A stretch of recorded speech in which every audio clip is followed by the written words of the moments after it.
It was not actually hiding. Should we move on to this screen and start the game? Might that be an idea? So, there we go. Maybe. I'm seeing a splash screen. Splashes are being made. Sure, okay. Splashes are being made.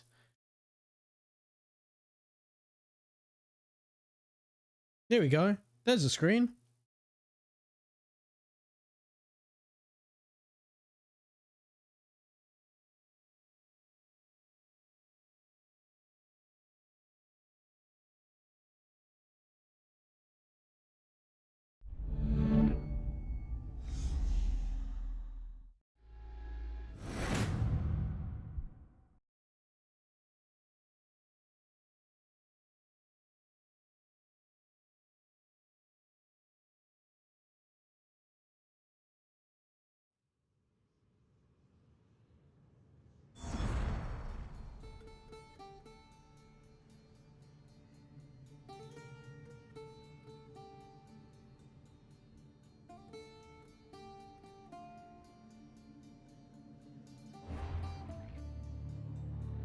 There it is. There it is. I was wondering where that driver message was hiding away. No, it's an Ubisoft Connect button. Alert. Whatever. Which obviously means Ubisoft Connect is far more demanding than the game itself. Sad but true.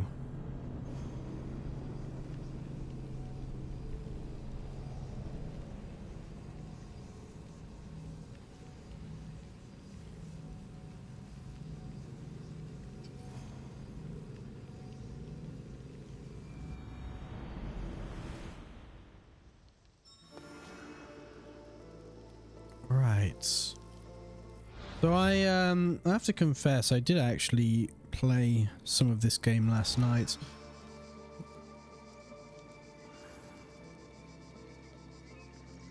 Hey, Liquid Fire, how are you doing? The fuck?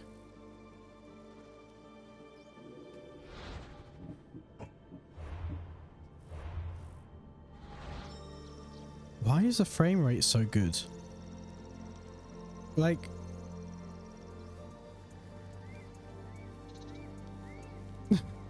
like what? What's happened? Like, why is it actually, for the most part, 60 FPS? I'm not complaining, I'm just... Why is there like a 20 FPS delta between me running the game, like, run to run? It makes no sense. Okay, what do you want, Ikaros? Found her. Great, thank you. I'm good, thank you. This fucking game. It's not even a Linux thing. This thing happened all the time. This was so inconsistent on Windows. Is it because the clouds are in a slightly different position? It runs so much better than... It may genuinely be that.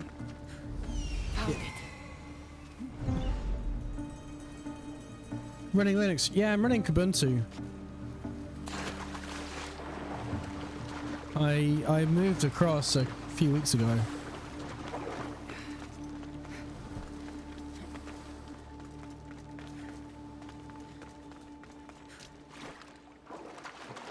Yeah, the game runs about as well as it done on Windows, which is about as good as it is bad.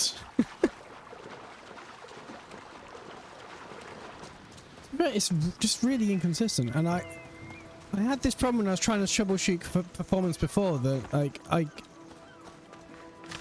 it's so difficult to nail down. Okay, the options menu, like, first of all, why the fuck does it cap the frame rate at 61? Like, that's that alone is going to cause stutter. Why can it not be 60? Why is it 61? Who chose this? Anyway, but like, oh yeah, I'm playing at like stupidly high settings. That's not even the point. None of these seem to actually do anything, and if I run the game at like 1080p, performance stays the same. And the really frustrating thing is if I change, I mean, for example, let's look at this. Oh, let's apply. Oh, you start the game to change. No. Like, if you change any of these near enough, you have to restart the game. Restarting the game has a bigger impact on performance than changing anything. Like, it makes it impossible to determine what is and is not having any impact. So I stopped bothering. Stop bothering to test, because you just can't test in this game.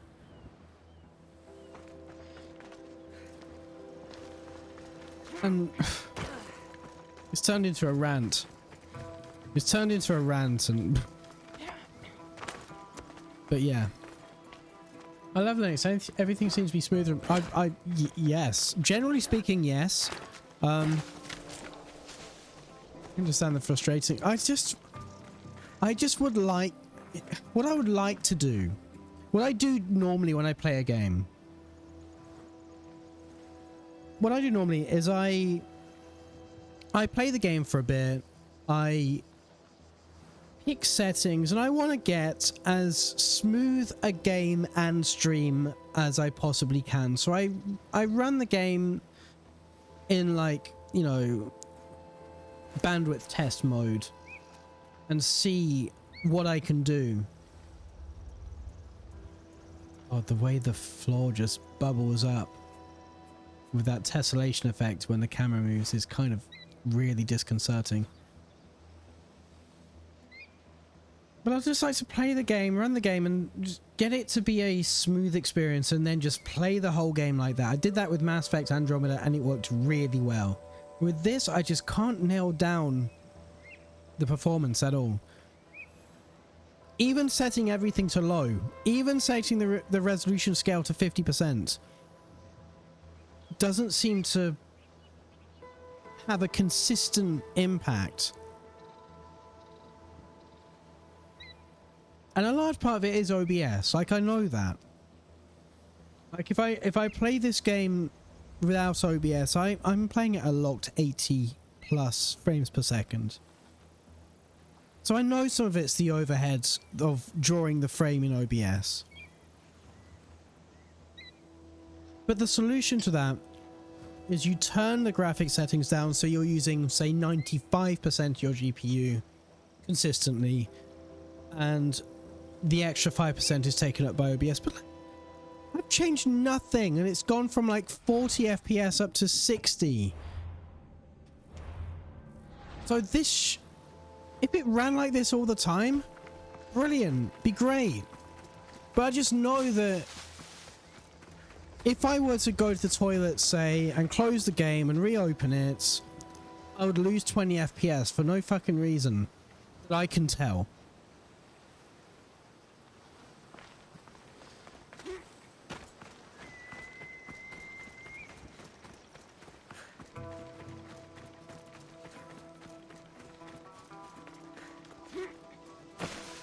But yeah, anyway, that's empty?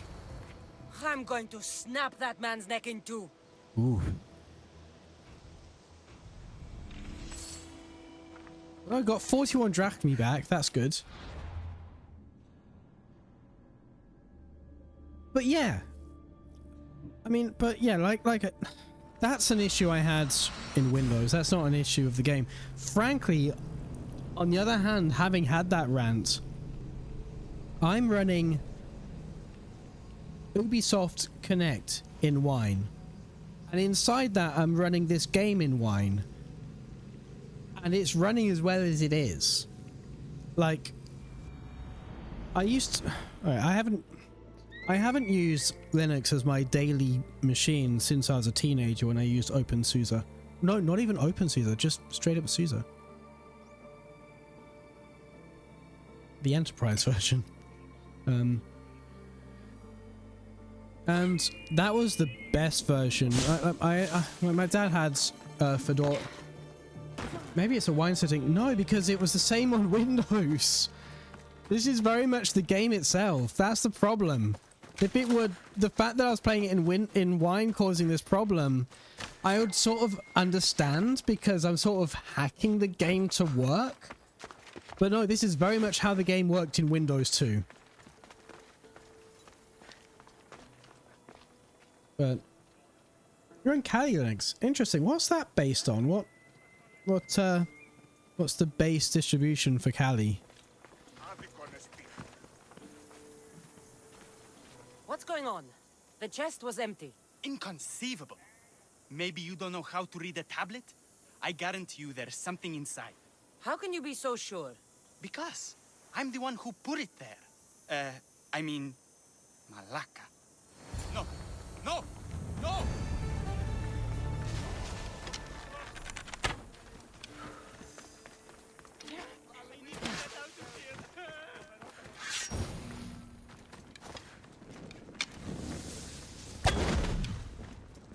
Did I get him? No, I missed.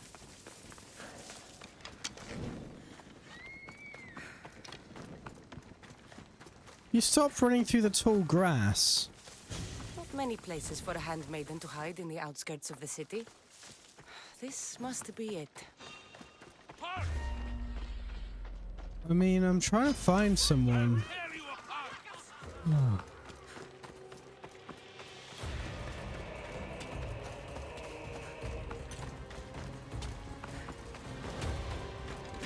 That was annoying. Oh, sure, based on Debian. Same as Kubuntu.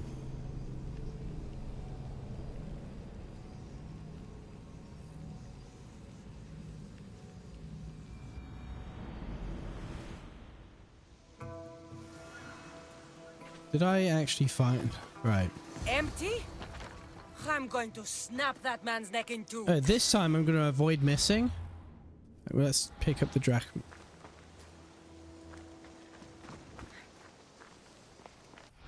I just have to kill the guy. Is there nothing else to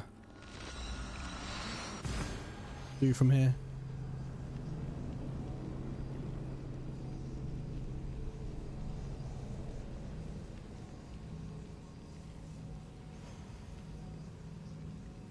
Yeah, I can't really complain how the game is running though, considering everything. It's just it should run better in Windows. I like it because it's built for pen testing, and a lot of attacks require GPU reallocations, so a lot of the tools built allow for GPU. Interesting. So,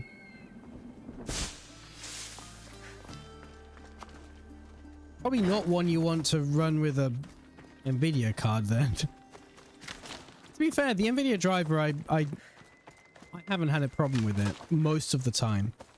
But sometimes anything that uses CUDA is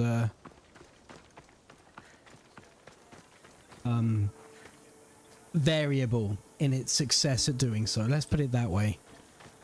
What's going on? The chest was empty. Inconceivable. How can you be... Because, no, no, no!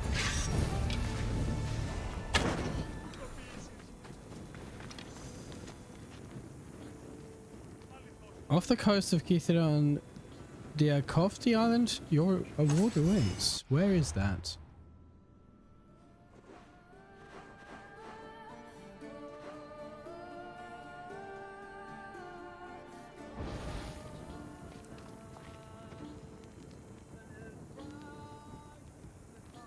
Yo, did it? What did it say? Kiofti Island?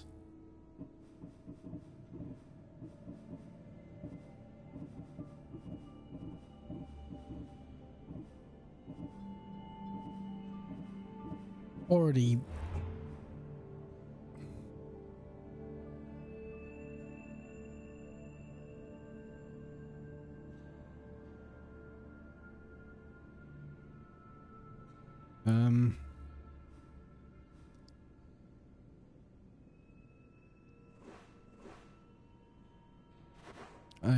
I actually have no idea where to find this. Well, Well, I guess we're not finding it. Guess we killed a guy for nothing.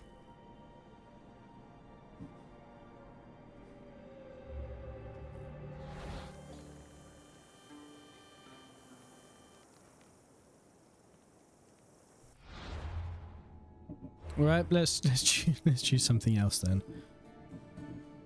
Let's choose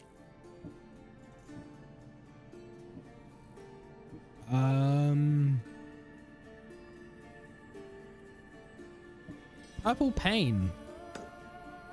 Let's do a Prince reference.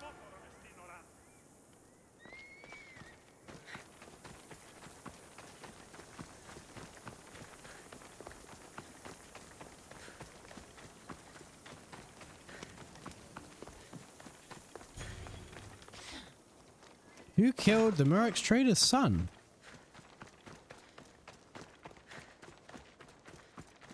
Was it the mercenary formerly known as Vince?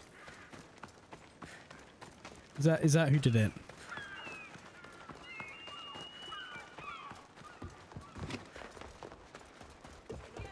Oh, it's 'cause purple dye. I get it. Oh, fun randomness. I ordered a samurai sword that's based on the one using Ghost of Tsushima. Super excited. That's I didn't mean to run in there. That, where did that fish come from? Oh, never mind. There's a fucking sea there. I think I've answered that question. I was thinking, this doesn't look like a good place to find fish. Never mind. Fucking ocean.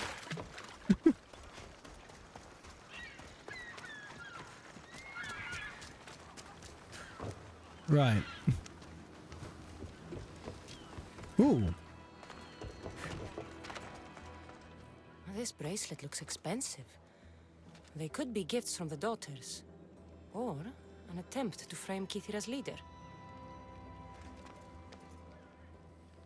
Just want to point out, they've asked me, to investigate a murder, and I'm struggling with fish come from the sea.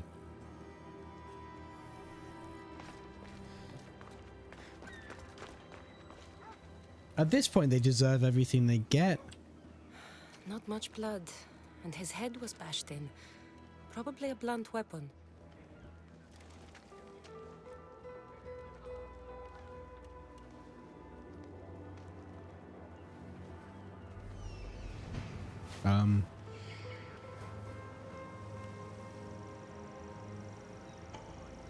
Hey, treasure.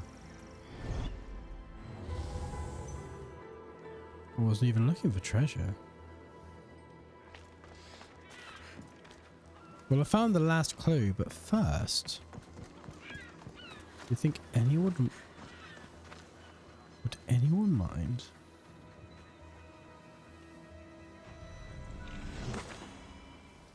Fur gloves? Not even good fur. Why would you? This is Greece. Why would you wear fur gloves here? You're gonna be sweltering. It's like 40 degrees out. Why would you wear fur gloves? This must be the murder weapon. It's caked in dry blood. And heavy too. There's no way the little guy could have swung this. Alright, let's return to the father.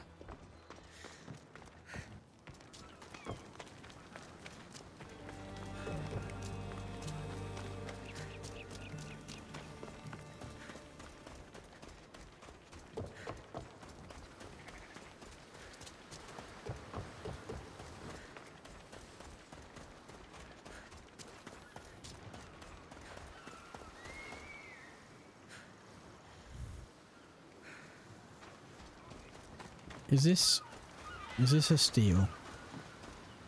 The steal. I could do with people not realizing I'm fucking Mystios. Despite, I mean, everyone calls me Mystios and then is surprised when I do some Mystiosing. What did you find, Mystios? See? I told you you'll find gifts from the leader's daughters. See? I told you you'll find gifts from the leader's daughters. It's not proof of innocence. What's this about a stone tablet? Tablet? I don't know of any tablet. Misthios, tell me who murdered my son. This worm or Kithira's leader? Not sure why, but I googled, and in ancient Greece, fur was a thing for clothes. Oh. Unpleasantly warm. You know, I've been to Greece like twice, and fur is one of the last things I'd want to wear. Oh!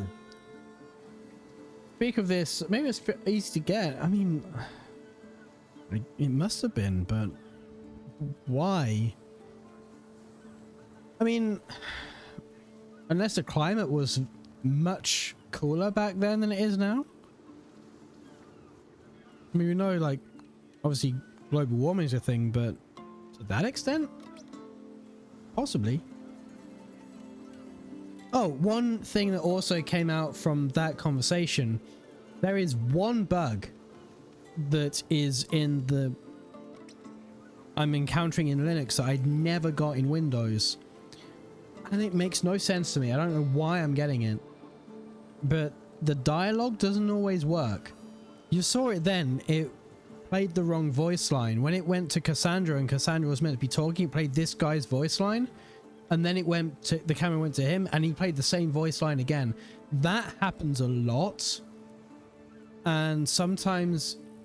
sometimes when you pick an option here, it plays the wrong one. But the rest of the dialogue tree shows that it registered the correct line, but Cassandra either says nothing at all or says the wrong option sometimes. And I've only ever experienced that playing this game on Linux. I've not experienced that on Windows at all. And I have no idea why. Like, it's not a DirectX issue. Like, most of the issues with playing something in Proton involves the performance penalty of basically converting between DirectX and Vulkan. But that doesn't control what voice line it's loading from. I can only imagine it's some wine issue where it's converting a, you know, a virtual C drive into stuff and it's misreading the data paths, like in the wine's fake file system. Potentially, I'm really clutching at straws to imagine why it probably is wine. It must be, because obviously wine is setting up a virtual C drive for this to be installed to, and the thing is, it's not. The thing is, it's not pulling data from completely the wrong conversation. Like, for example, if I pick this line, it might say it was a man beside you. What it won't do is pick a line from, I don't know, Irodotos that he's meant to say on the boat. You know, it will say something from the right conversation, just the wrong, which means it's not completely balked. It's just slightly balked. Like, if it were completely balked and it was just coming up with a complete error and not understanding, like, where the data was meant to be, that would make more sense than if it was pulling something from the right folder, the right subfolder, the right area of the fake C drive, but just the one next to the file path it was going for. That is confusing me slightly. But yeah, one sec. I'm going to turn off my clothes dryer and open a window. It's not actually that hot. It feels like it, but it is extremely humid. So, one sec.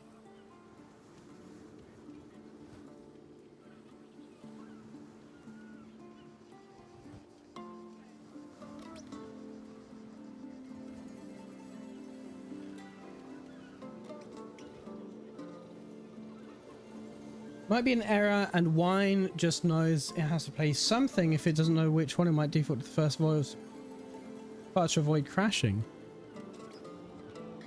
Interesting. it just seems odd to me that it's playing almost the correct file, like so close. And I'll say this, the game has not, I mean, I'm gonna fucking jinx it now, aren't I? The game has not crashed once. I've been playing this for about 30 hours in Linux. The game has not crashed at all in that time.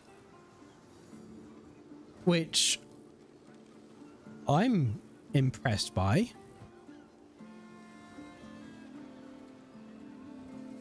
Given that the game is clearly not designed to be played in this manner.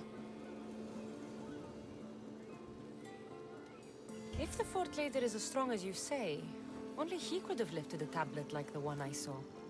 There's no way this scrawny thief could have swung it like a weapon. Then kill Kithira's leader. You will be paid when he ceases to draw breath. And make it a slow, painful execution. It will be done. Thank you, Mistios, for clearing my name. Linux has a lot of weird crash resistance features built into it, some of which leads to weird gameplay. Interesting. I mean, don't get me wrong, that is preferable. I mean, it all comes down to exception handling, doesn't it? It's like if your code calls for something that is either not there or not possible, how do you deal with that? And if it deals it with a way that allows me to keep playing the game, great. Not going to complain. I just find it a bit weird sometimes how this particular bug has manifested.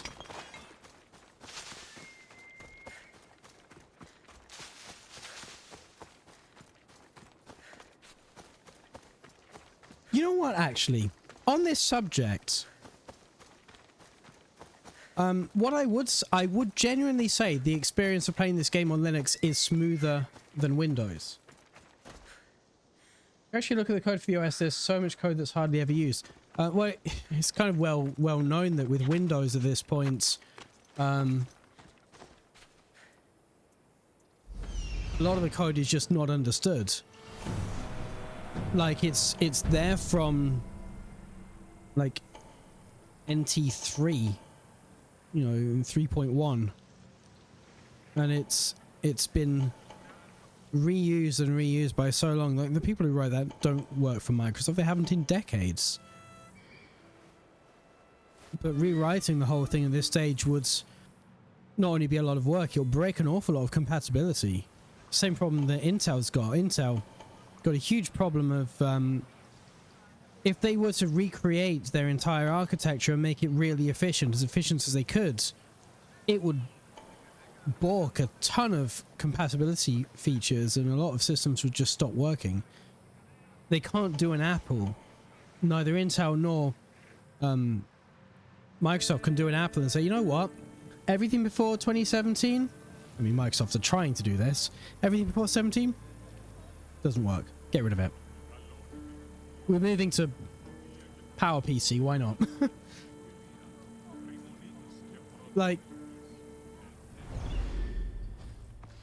Microsoft are trying to do that for like the first time in Windows 11, and look at the backlash they're getting. Justifiably. I mean, the amount of e-waste they're producing is unconscionable. There's a lot of baddies here. Breaking Linux builds that are tiny. Yeah, you can. However, I mean, don't get... yeah.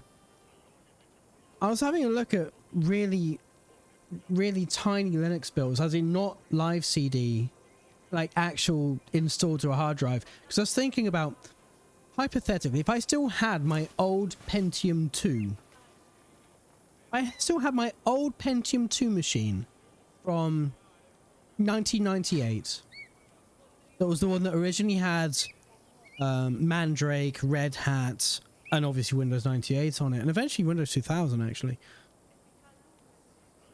Could I install what could I install on that? And it turns out, not much. And the reason is not much is because even the smallest Linux distros I could find required 5 gigs of hard drive space, and that machine did not have that.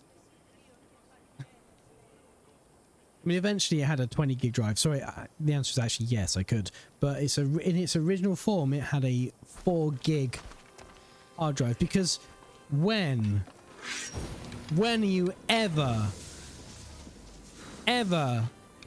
gonna need more than 4 gigs?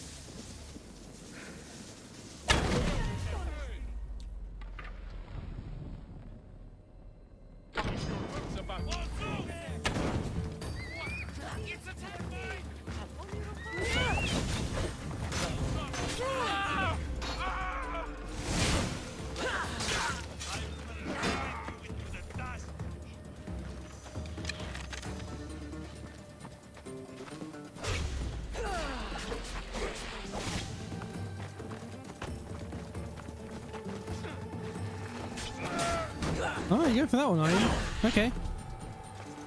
You know what? Fuck you!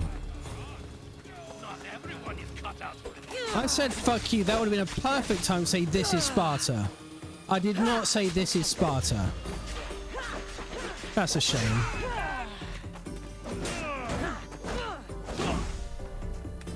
You gonna set your swords on fire or what?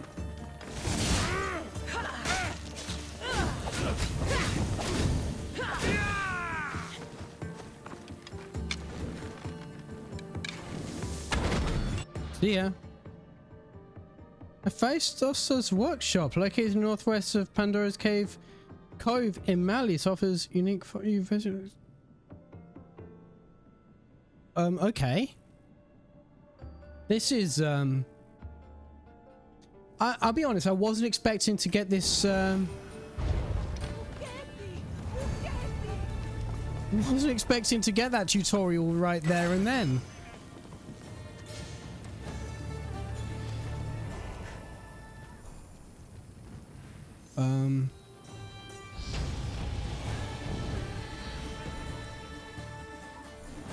I can go get a free Linux build that can fit on a $10 jump drive. Yeah.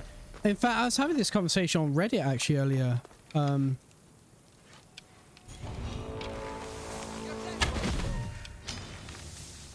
About how... Ow, fuck. Oh, that was problematic. Do I have to kill the guys again? Did I save?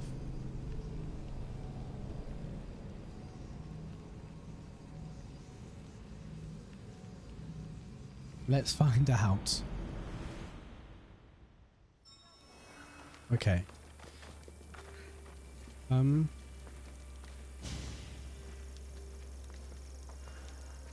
Wait, what?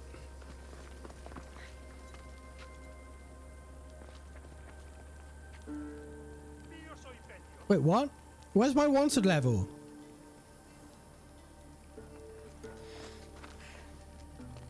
I killed the guy, it saved, I leveled up.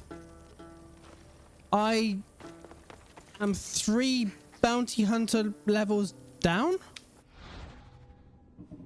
Is it in this? I guess it's in this menu. What? Okay.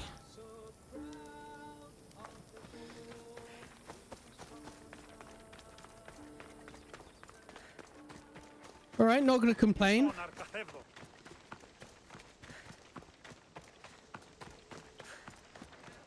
Well, let's go get these quests. Come on. See, just look at the frame rate. That's what dying did.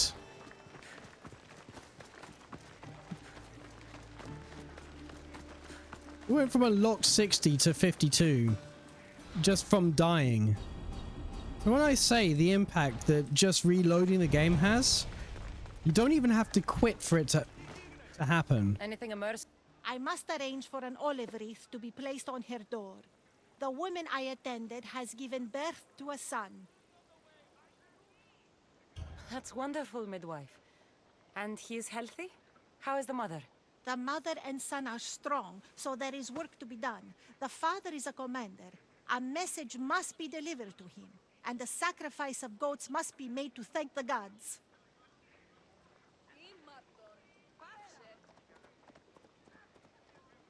I wonder if that's a RAM and cache issue. The thing is, I would love to check.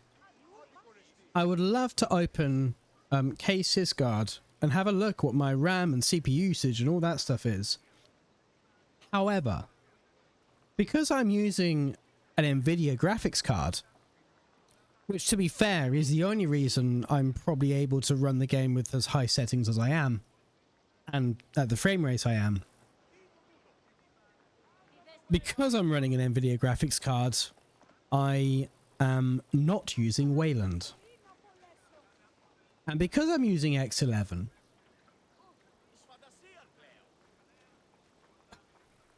any kind of monitoring software causes a stutter every half second.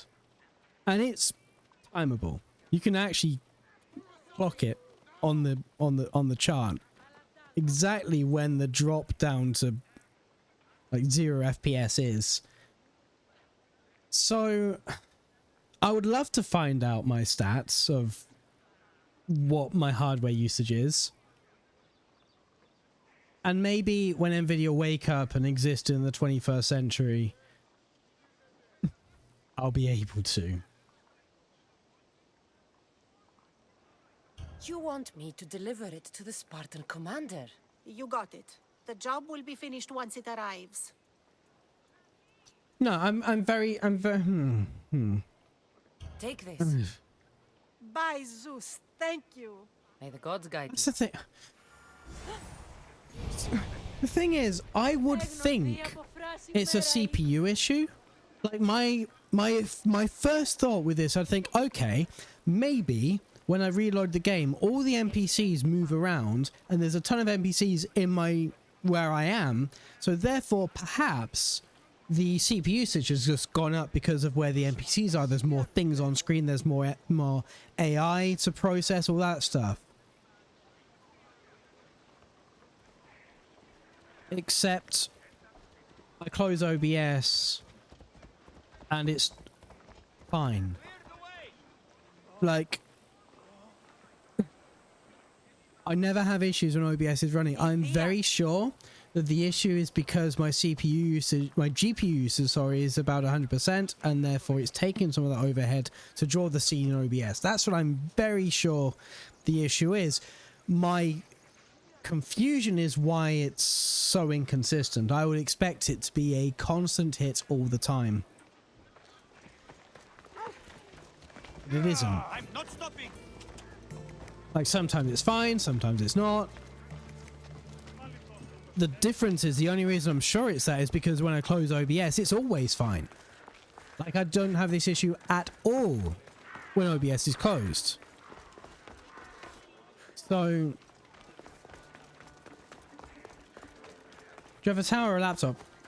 It's a desktop.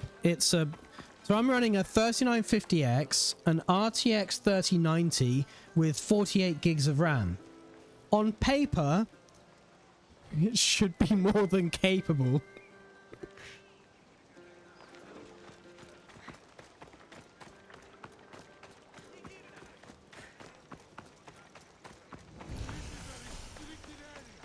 On paper. Spotted here.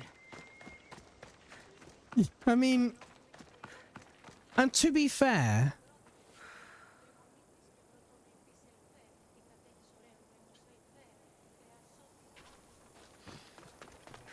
to be fair, that's the thing. I mean, I could. Can I change the resolution? Why? Here's the thing. Why is it saying this is native? I'm very definite. Look, it's gone fine again. Was it? Hang on. Was it? Was it just because I was in a city?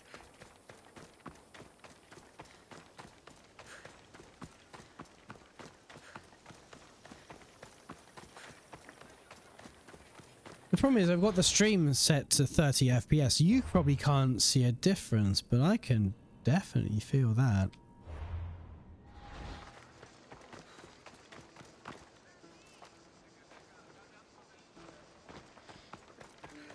The crap decibel I use for just for torrenting is technically 3.6 gigahertz. Usually runs at 2.8 to 3. I mean, what I will say, when I ran in this straight line between, you know, over there and here, I could feel it. I could feel this. You know, this period here where it was smooth.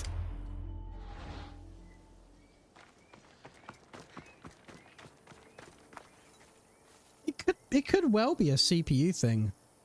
Like I know my CPU is more than capable, but if the game is incapable of utilizing it, I mean, when I was playing this on Windows, I was manually allocating cores to OBS and the game in Task Manager. I was... Have you tried overclock? No. The thing I find... Alright. The thing I find about Ryzen that's confusing. Every BIOS you look at calls each voltage something slightly different. And I never found that on Intel. On Intel, vCore was vCore. If you're looking at Gigabyte, Gigabyte, Asus, ASRock, it would all be called vCore. On AMD, for some reason, every motherboard manufacturer likes to call everything a slightly different thing, which means I haven't had the time to just look at what everything is called and translate. I did run CTR, Clock Tuner for Ryzen, on Windows, but as far as I'm aware, there isn't an equivalent for Linux. If there is, I would have to research that and have a look. But yeah, one thing I did actually find on Windows, and the reason I have such a stupid amount of RAM is, so I used to run 16 gigs of RAM and it was constantly maxed out in this game, and I was getting horrible stutter. Frame rate was limited to about 40. Hey, my bounty's cleared. Nice. Let's save. So then I bought 32 gigs and it was fine. Much better. It made the performance a lot. In fact, let's be real.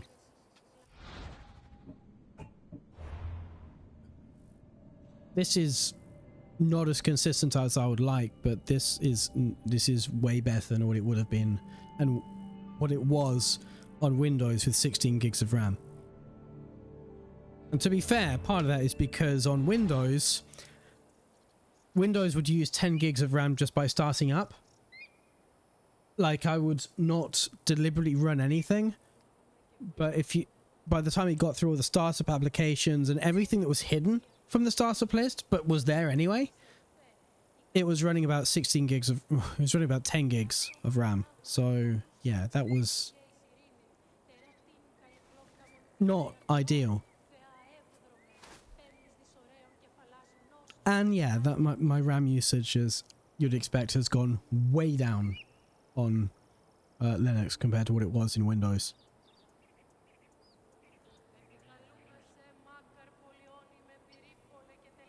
Yeah, Windows has so much junk that runs the background that isn't needed. I think my issues are this. Windows is very much still in the years before SSDs. So in the years before SSDs, like, you turn, I mean, I literally, when I first bought the components that would eventually become this PC, Granted, I think only the hard drive is still there. It's very much Trigger's broom in that respect. But so I ran a WD Black 2 terabytes. It's actually still in there as a mass storage device. I don't run the OS or anything from it. But I would literally turn it on, then go and shower, get ready, and by the time I was wanting to use it, it was booted up and it was fine. But if you turned on your PC wanting to use it, it took so fucking long. And then when you wanted to open up an application, my God, did it take ages to start up. Just waiting for a chance to purge, were you? And it's not, you know, it's no one's fault. That was just how hard drives were. I mean, I've since bought a 14 terabyte spinning Rust drive for uncompressed Blu-rays. So I buy Blu-rays, I rip them, and I put them on my hard drive because I don't want to have to rummage through a desk to find them. Also, finding a Blu-ray player for Linux, more difficult than you'd expect, depending on what you expect, I guess. But so anyway, so Windows has this attitude where we don't want to start up fully because that takes ages. We don't want to start up applications fully because that takes ages. So what do? Well, we put everything in the startup list. So everything you install runs on startup, so that when you actually want to double click it, and you know, when you double click the icon and you start it up, it loads up very quickly. And then obviously this makes the startup process take fucking forever. What do? We don't actually start up or shut down. We hibernate. So we dump the entire system. We start up the system once. We dump it all to either RAM or hard drive space, and we boot from that. So we don't actually run a full startup because that takes ages. And like that entire mentality just comes from the days before SSDs. Well, the problem is everyone's been using SSDs for the last decade now. Well, okay, slight exaggeration. But anyone using Windows 10 is doing so from, if not a full hard drive, they're using some kind of solid state cache. Maybe it's Optane memory, something like that. Some kind of cached stroke tiered storage. If not, I mean, I bought a... It was a... Oh, I've got a fucking box here. For VODs for this, I bought a... VLC can play Blu-rays. Can it really?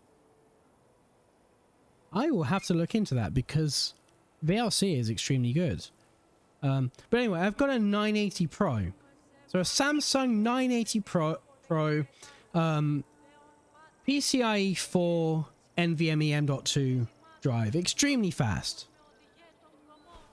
2 terabytes. The only reason I bought that drive, which is redonkulously fast and, you know, high storage, is because that actually cost the same amount of money as the 2 terabyte, same capacity, spinning Rust drive in my machine that I bought in 2011. So we're at the point now that a PCIe 4 M.2 drive is the same price as the same capacity SATA hard disk drive from 2011. 10 years ago now. Which is impressive, right? It's not even a SATA SSD and it's the same price as a SATA hard disk drive. Back then, obviously.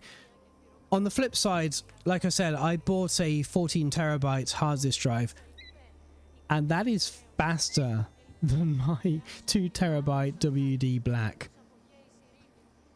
Which, okay, I know hard disk technology has increased in the same. You bought an 18 terabyte? Really? That's a huge That's a huge amount of storage. Found online that costs the same as a 500 gig spinning drive I bought pre-2000. Okay, that was a long time ago. I've never even seen an 18 terabyte. That's got to be SATA. It's almost full. Look, my 14 terabyte spinning Rust drive is nowhere near full. I bought that because I didn't think it would ever be full. When a media service don't have to pay for Netflix. I mean, that's more or less what I'm doing, right? In fact, this is funny. So I built a home theater PC for my parents, and it's running Kubuntu because I basically, they wanted something to watch, like Blu-rays that were streamed from it's a SMB network from a PC upstairs, but they wanted to watch films that were stored on that downstairs attached to the TV. So I thought, well, really just want Kodi for that. So what do they actually need? So I thought, tell you what, I'm going to take this opportunity to see what PC can you build for almost no money. Like, what's the cheapest machine? And it turns out the cheapest machine you can buy is about £300, because there comes a point where everything has a minimum cost. Like, you can't get a power supply for less than £40, no matter what the capacity. You can't get an SSD for less than £40. Like a 16 gig, 32 gig, 64-bit, 128 gig, they all cost the same amount, because that's like the floor of the actual manufacturing of the device, regardless of what amount of flash goes in. £300 isn't that bad. No, it's really not. Okay, some things are a bit more expensive. Like, I could have gone lower if I wanted a big case. So a really big shit tier a PC case with no ventilation, nothing like that. But I wanted something that was on the, that 19-inch horizontal form factor that would go nice with the AV receiver it was sitting next to in the cabinet. Also, because it was in a cabinet, I wanted ventilation on the back, not at the top or bottom, so that it could take air in and exhaust it out without overheating, given that ventilation top and bottom was going to be basically non-existent. I also bought Noctua fans and actually put them in a pair of tights. I put the Noctua fans inside tights and then screwed the tights into the case so that it would be automatically dust filtering. And actually that was extremely effective, to be honest. But I wanted fans that were going to be high static pressure, to not have to worry about other tights going to restrict airflow. I actually used a pair of tights on my Air 540 for the PC I'm using right now, and static pressure Noctua NF-A14s as well. And running this without a side panel and feeling it actually blowing my hair around, there is no issue with these fans' static pressure with going through tights whatsoever. So yeah, that works very well. But yeah, so I decided, that PC, I installed Kubuntu, and it was an LTS, it was the LTS version of Kubuntu, because I wanted it to be an appliance. Like, I didn't want my parents to have to constantly be worrying about updating, upgrading, changing the version of the distribution, anything like that. It was meant to be something that they could just turn on and use, turn off when they're done. Obviously they'll install security updates and shit, but I didn't want it. I think updating the distribution every 2 years is perfect for this kind of use case. It's not exactly the main PC. So yeah, that's the system we ended up using, and for that system, I was looking at, because it was meant to be a media PC, I thought, well, they want to play Blu-rays on this, right? So if you just use it for one dedicated thing, you don't need content. Exactly. So yeah, I thought LTS made the most sense. So I was looking online at how to play Blu-rays, given it's a media device. Could you play them from within Kodi? If I could do that, that would be perfect. If I could run Netflix within Kodi, that would be perfect. What about Prime Video? That would be perfect. Turns out none of that ended up happening. So Netflix did have an app, but doesn't anymore. The Amazon Prime literally just opens Chromium, and the interface from within Kodi is actually shockingly bad. You're better off just logging into a standard Plasma session. Netflix has a Kodi plugin. Does it now? I will have a look, because it didn't at the time. Granted, this was like 2014. I never used it, but I noticed that. So in 2014, when I looked and did this, it had one. It didn't really work that well. Like, it was not... Like, it was broken by an update, like an API update, something like that. So maybe if it works now, brilliant. I'll have another look at that. But yeah, this information is like 2014. The CPU I used, by the way, was the Pentium G3258. So I actually overclocked that on a £40 MSI motherboard to 4.2 gigahertz, which was, given it was a £40 motherboard without a it didn't even have a heatsink over the VRM. I was pretty impressed by that. But yeah, it was a good little machine, that. Yeah, they just logged into KDE. We had so I bought a wireless Logitech keyboard with a touchpad on the right hand side, and it turns out they're actually far happier with that, using that as an interface, than they were with using an Xbox 360 controller. Because I thought, okay, Kodi, it's like a, you know, big screen interface, like a, you know, console interface, you can use that. Turns out they were far happier with using something that felt like a laptop than they were with using something that felt like a games console, which in retrospect, for a couple in their 50s and 60s, that kind of makes sense.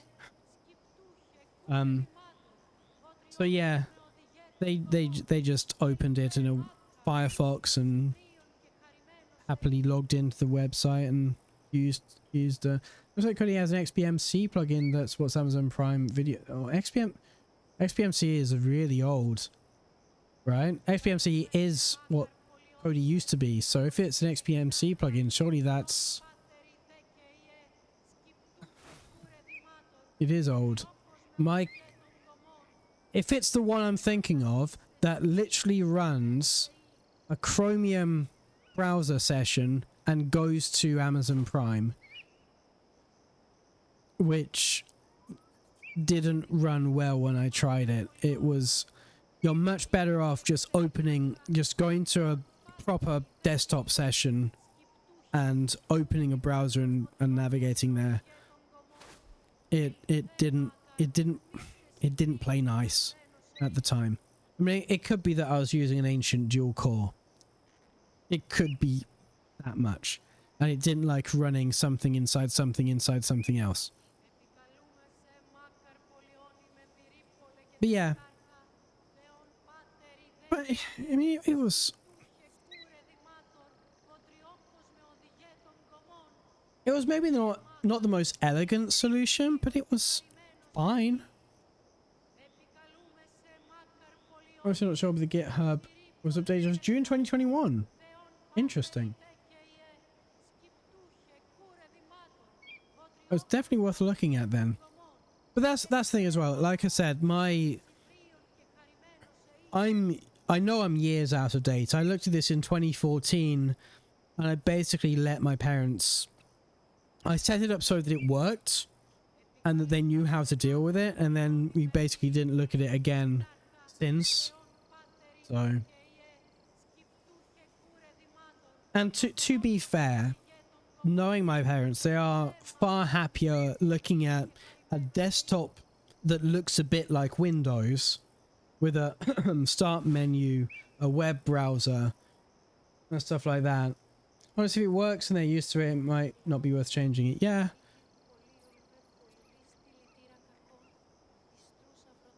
But yeah, it worked well. It worked really well.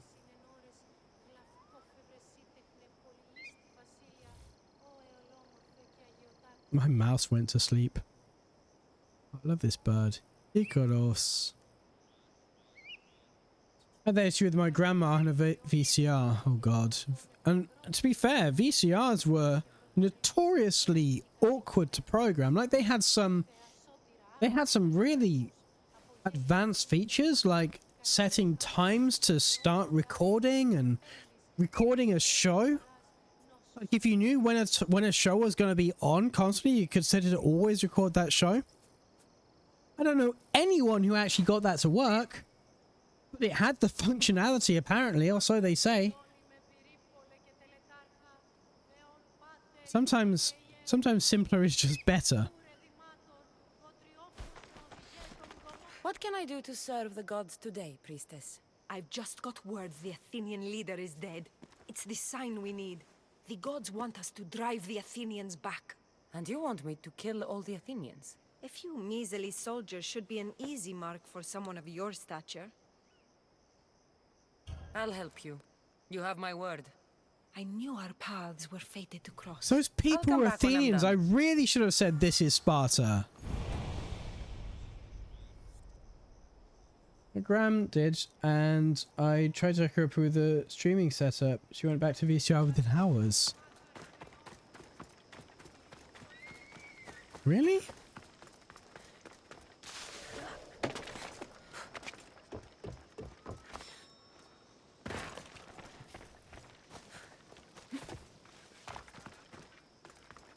And to be honest, my people like what they know under. I know, but at the same time, like my parents went to Sky Plus, and that would have been mid 2000s, I guess. And they like the increase in picture quality was enough, but the fact that like the interface stayed the same. It's the same pause button, the same record button, it's same everything else. My grandma is almost 100. I mean, yes, but at the same time, my mum is easily double her age when it comes to technology. She tells me she doesn't understand how a pause button works. I'm like, Mum, it's the same symbol that it's been since tape recorders in the 80s. Like, you know this.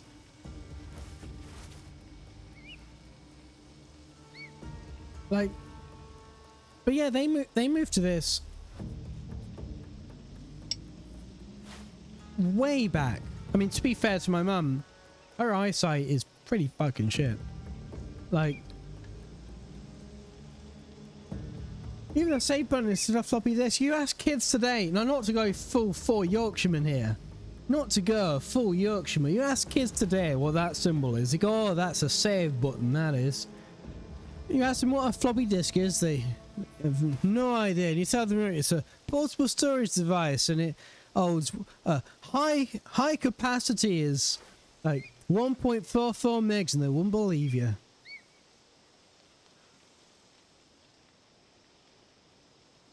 God, I remember. I used to have an old Acorn. I remember those days. I had an Acorn. I hesitate to call it a PC, but it kind of was. But it had we used to play like Asteroids, and Asteroids that would load from a cassette, like tape, and we'd play that. And we had this 5 1/4 inch floppy bay with two a padded folder book for floppies. I didn't. I used to. So I didn't have that, but I had these actually pretty clever cases that you would open it up and it would. The mechanism for the lid would come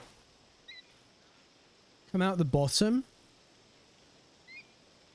and it would lift each floppy up by a different amount, so it would have, like, at the back going forwards would be raised to a different level, so you could easily pick them out depending on which one you wanted. That was a pretty clever little box. That was 3.5 inch. Yeah, they had 5.25 inch floppies, 2 of them, and we used to get, like, we used to literally just load pictures from them. That's all they were good for. And it would load these, god, they must have been like 240p. Like, they were not big pictures, but it would load them like every 4th line, and then when it's done every 4th line, it would do every 2nd line, then every 3rd line,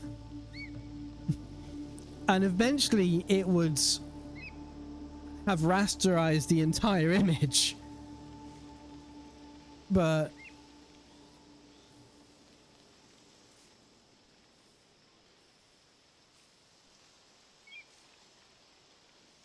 god, that's memories.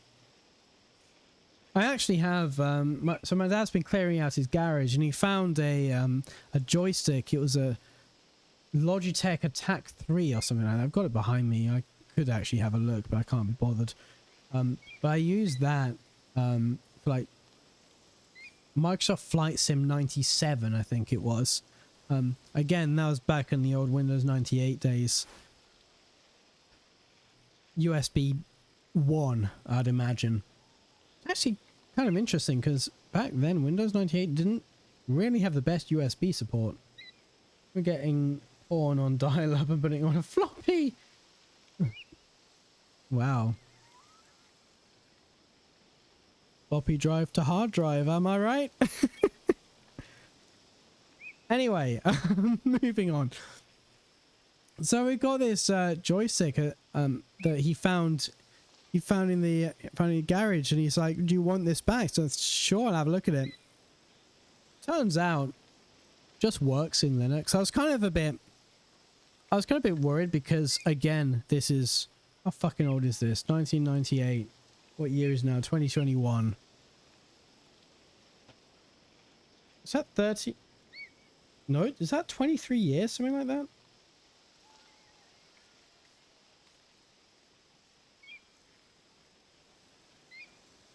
Yep, 23 years. I can do mental maths. I just checked in my head.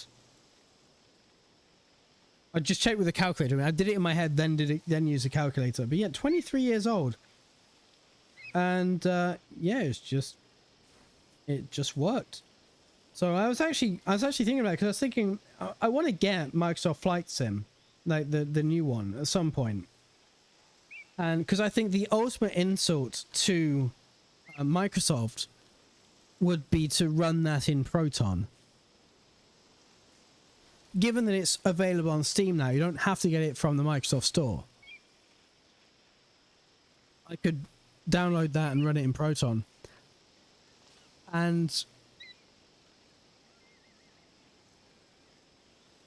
so I was thinking, do I have to buy a new joystick? Because I don't want to play this on like a Steam controller. I could play it on a Steam controller, but it's not the best interface for a flight sim.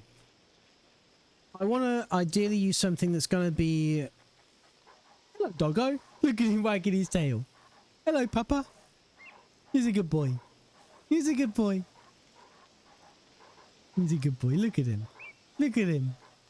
Anyway, so I wanted to use a joystick as similar as possible to... Wow, we got all the bots in today. Friendly bots, good bots, not the bad kind of bots. Uptime and butt spot, best bots. So anyway, so I wanted to use a joystick as similar to the one that I used in 1998 as I can, and it's looking like I can use the same joystick I used in 1998. which I'm happy about. Like, I'm thrilled about that development. It's a good joystick. Like, why? I don't know if it's become apparent throughout this conversation, but I hate getting rid of hardware just because of a lack of software support. Like, I hate waste. So the laptop that I've got it's currently in my bedroom on my bedside table. That used to run Windows 7. It ran it very badly to the point where I couldn't use it. Like, I'd try to run like PowerPoint and it would struggle. Like, even to view the PowerPoint, it would struggle. It was unusably bad. And so I decided I'd use that machine as a, like, can I get used to going back into the swing of using Linux again? What's the state of hardware support? What's gaming like?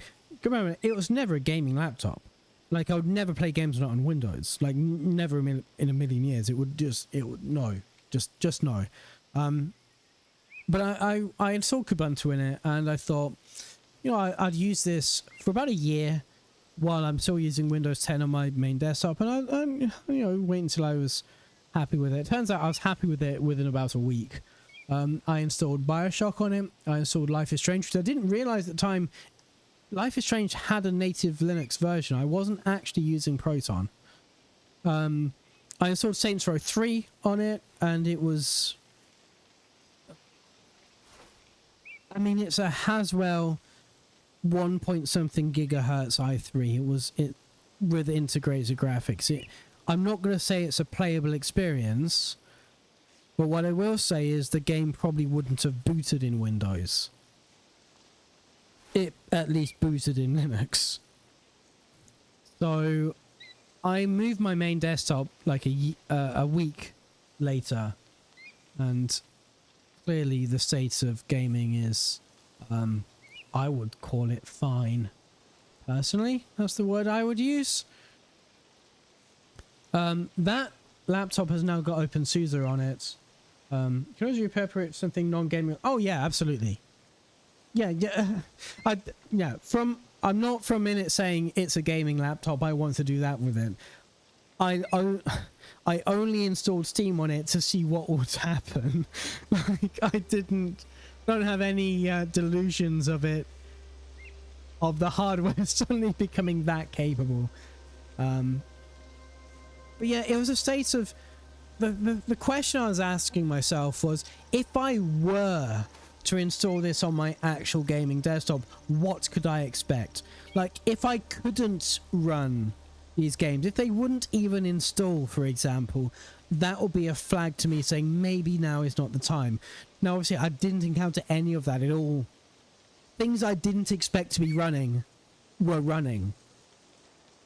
So I was might be able to run Windows XP games on it. Quite possibly. Like, I might be able to run Fable 1, Fable TLC, Roller Coaster Tycoon, yes. I might be able to run Jade Empire, you know, something like that on it, an original Xbox game. Not that I'm going to, because obviously if I play a game, it's going to be on this machine. But yeah, what I did is I then installed, once I was very happy with Kubuntu, I installed OpenSUSE on that laptop, with the eventual goal of moving to OpenSUSE on this desktop. We'll see how it goes. I like the idea of a rolling distro being up to date.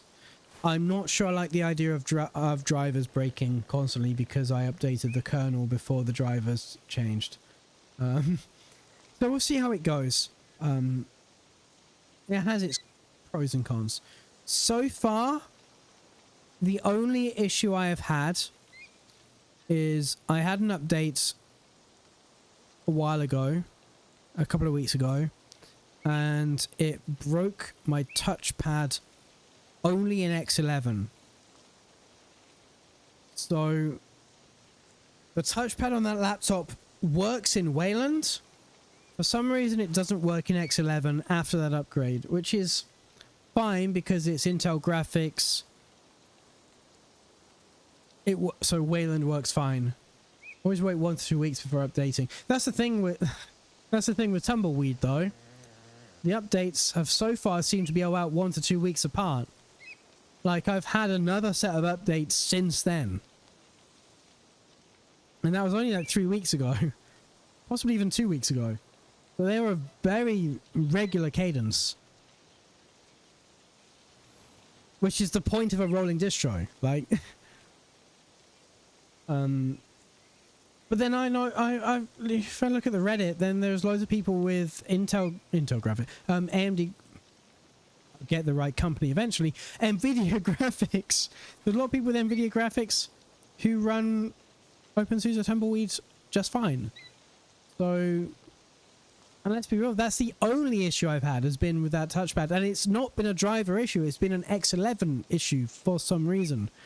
And again, if it didn't work on Wayland, I probably would have spent more time troubleshooting than I have done. But the fact that Wayland works fine, I've not really had a reason to. So maybe I would be okay with using OpenSUSE on this setup. But again, at the moment, Ubuntu's fine. Like, I don't really have any special reason to change other than curiosity and itchy feet, I guess. Don't break, don't fix. Exactly. I mean, a lot of let's be real, a lot of Arch users have a stick up their ass about Ubuntu and Canonical, which is fine. They can do them, but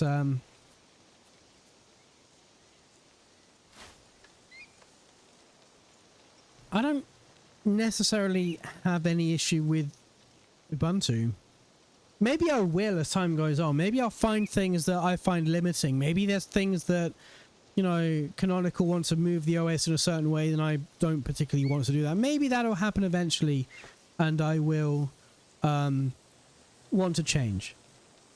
But right now, if I'm deadly seriously honest with you, the main selling feature that OpenSUSE has over any other distro is the fucking chameleon is cute as fuck.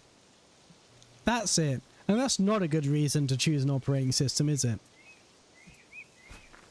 Here, can I help you with anything? There's wild mandrake that grows out in one of my Hey, Mandrake, fields. that's my first distro. A witch gathers it sometimes. I don't use the mandrake, so I don't mind. Well, I don't mind that part. What bothers you then? The witch dances when she collects the mandrake. It's, well, I suppose provocative is the word I want. I can't get the farmhands to do any work when she's around. Or my husband. That's a problem. But I'm not going to kill her for dancing. You've killed people for less, I Cass. just want the mandrake gone. Before my husband volunteers to start delivering it. And you'll pay me to deliver it to her. Exactly. It must arrive without a scratch. Wait, what? Sorry, you lost me in that conversation. So kill her because she's sexy. Pretty much. Oh, wait. You want me to get rid of the mandrake? That's what I heard from the first half of the conversation. You want me to get rid of the mandrake. But you want me to deliver the mandrake to her. I'm confused. That conversation took a turn that I wasn't expecting. Like sending girls home for showing shoulders. So dumb. I'll handle this. Good. I need it done quick. I don't understand.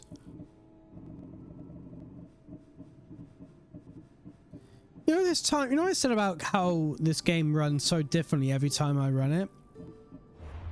There are times when this interface is slow. So I go through here and it's taking... Oh wow, I've got a new helmet. Didn't even know. I go through here and I'm hovering over them to see what the level is of the, you know, each thing. And there's times I'll load the game and it's taking a noticeable amount of time to change. Like even the square over which one my mouse is hovering over takes a noticeable time to like register, which is so weird because obviously it's not happening now, so it's not a consistent issue. Like look how fast that's changing. This is more than fine.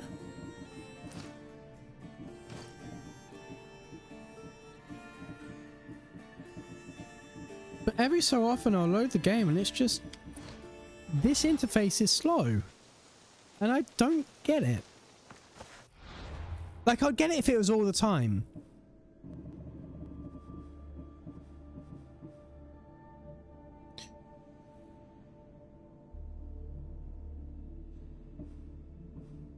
Your target is currently 3 levels above you. In which case, why is this white? You see how this is red because the target is so much above me. If this warrants a warning here, why is this white?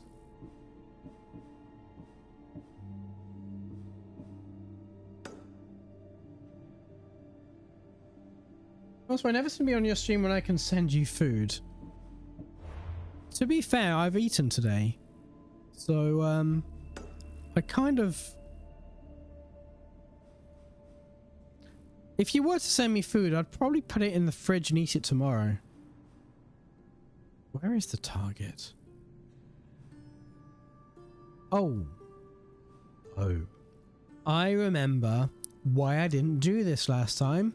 It's because there are a bunch of pirates here who are way higher level than me. You know what I'm going to do? I want that. I want this fast travel point. Kill the pirates. I tried to do it. I did try to kill the pirates, but there are a lot of bandits on the way that were way higher level, and I just couldn't.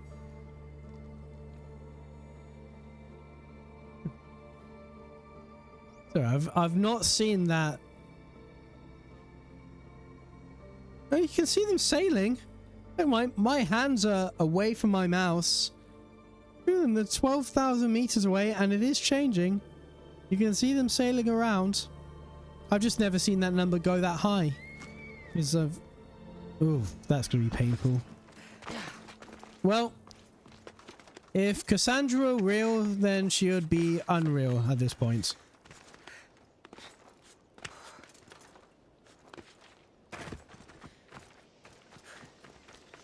You may be wondering why I have 5 level ups and I've not used them. Because all the things I want, I need to upgrade my spear to access. So rather than throw away points in things I'm not actually going to use, I've just decided to level up a fuck ton later on. Casket down. Casket down. Fucking leap.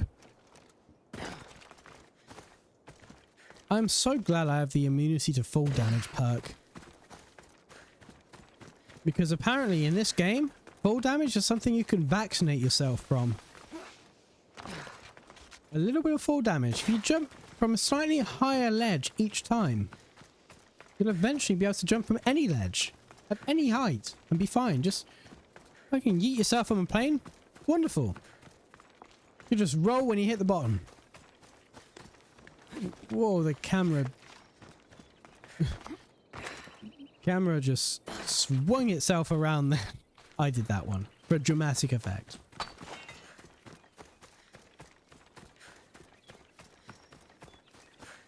Only real life work that way. It's... What's the,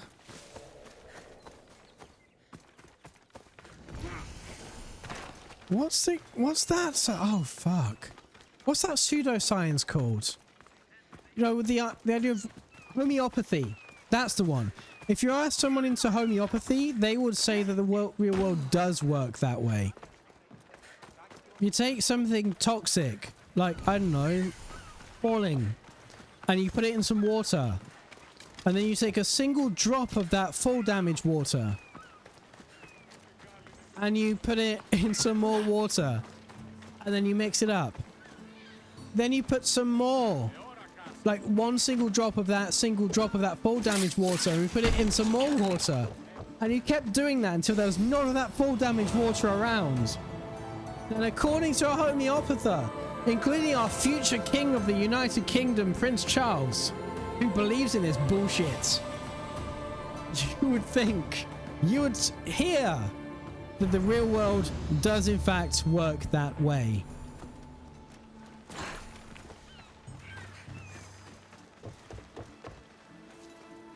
Wait, really? Which part? Which part are you referring to? I said a lot of things then.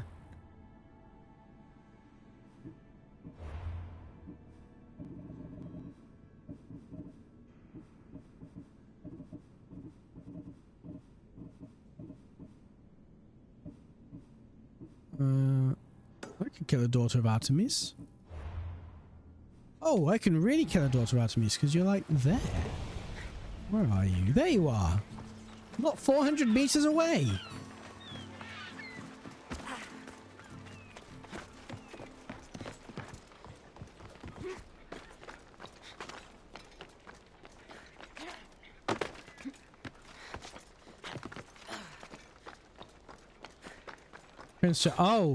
Oh god, yes.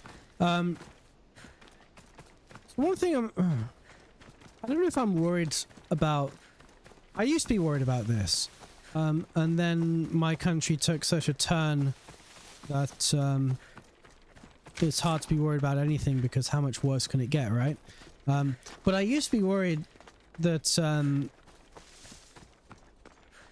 so a lot of people say that the Queen is just a figurehead who has no real power, right? That's what people say because the Prime Minister has, and the government and all that have all the power.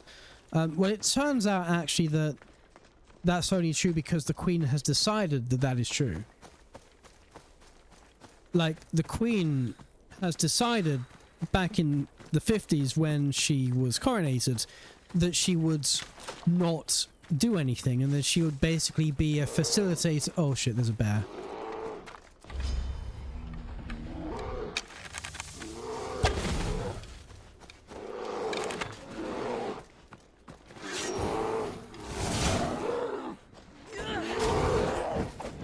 But the thing is, before the Queen, so she relinquished that power.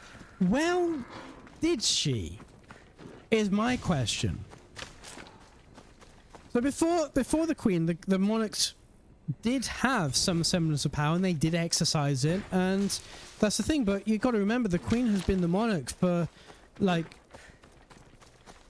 nearly 70 years at this point. Like, it's a long fucking time. Oh shit, that's the daughter. Turns out that's the daughter of Artemis I'm set to assassinate. So almost no one alive remembers what it was like before her, because it's been so long. So it's easy to assume that she actually did relinquish that power. She doesn't have it anymore and she couldn't use it if she wanted to. Well, is that true?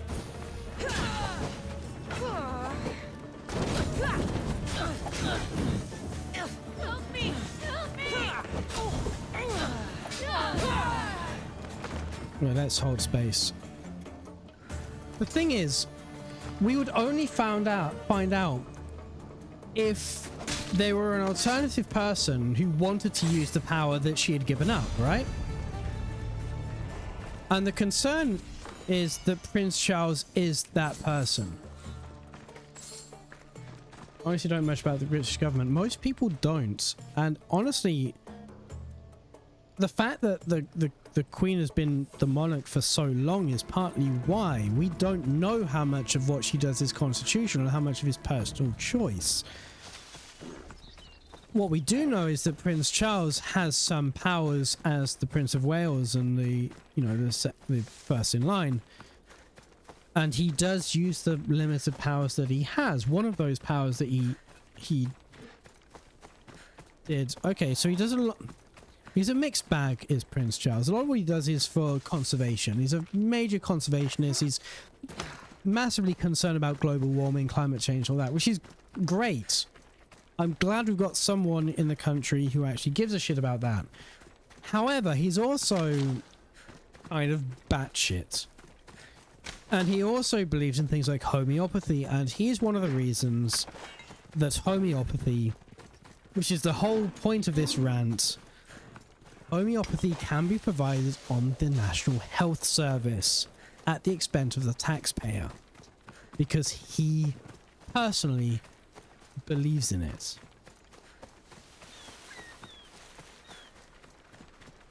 So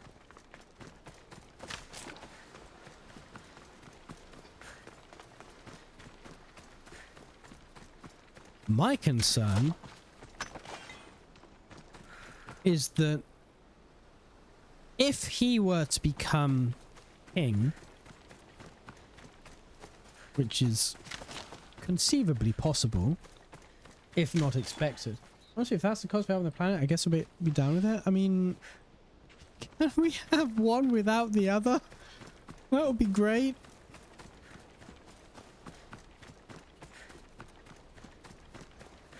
I mean, also, I'd quite like for this stuff to be down to our... I mean, this is the ideological part, right?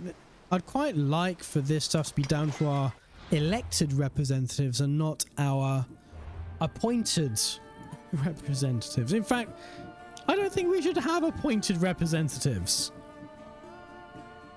Get rid of the House of Lords. Get rid of the monarch. Fuck, what is this, the 1500s? Get rid of this shit. Careful now. Down with that sort of thing.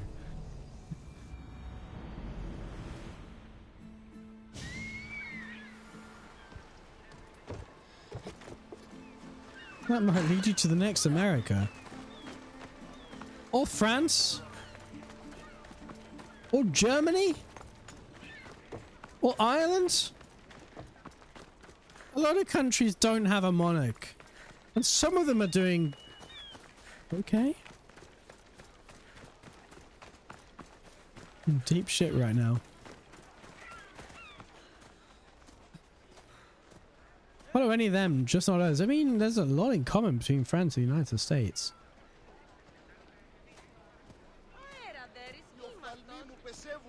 Like, weren't you like major allies during the although actually that did come to bite France in the arse. Or the neck, as it turned out for them. Oh, here's the speech bug again. There is a symposium we are planning. I must find acceptable wine and food. I'm not doing your shopping for you. What? Oh no, my husband and I are finding interesting people for the banquet. Soldiers and musicians have the best stories. I must extend invitations to some. You want me to deliver it? By Zeus, you... See, that point, it just cut out the voice line early. Not really, whatever, just go on with it. All right, I'll do it. Good. Please be quick. I should get going. You know that old German saying, raffen Sie ein Taxi bitte, sonst verpasse ich meinen Flug. Ich nichten lichten.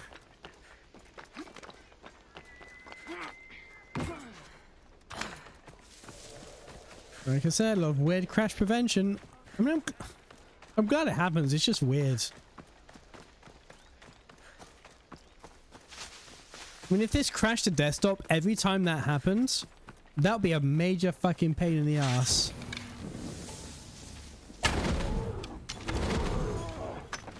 So I'm glad that's not what happens.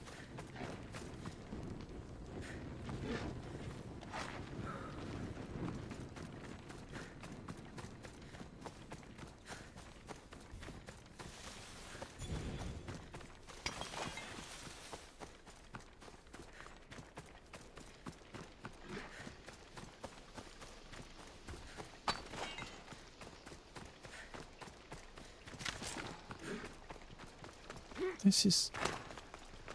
You know, though... Make it any less annoying. Well, it kind of does. It kind of does, because it could be far more annoying. But... What? I know I'm playing this game at, like... Near... Am I playing at actually ultra quality? Ultra high, high, high. High, very high, high, ultra high. This, by the way, is hilarious. It generally does nothing. Between this and this, there's no visible impact, but it, like, decimates your frame rate. High, ultra high, and depth of field. Depth of field, I always turn off.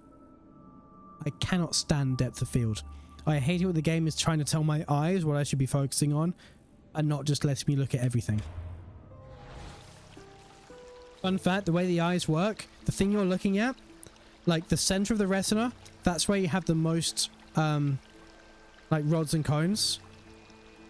And then you get exponentially less as you go out from then.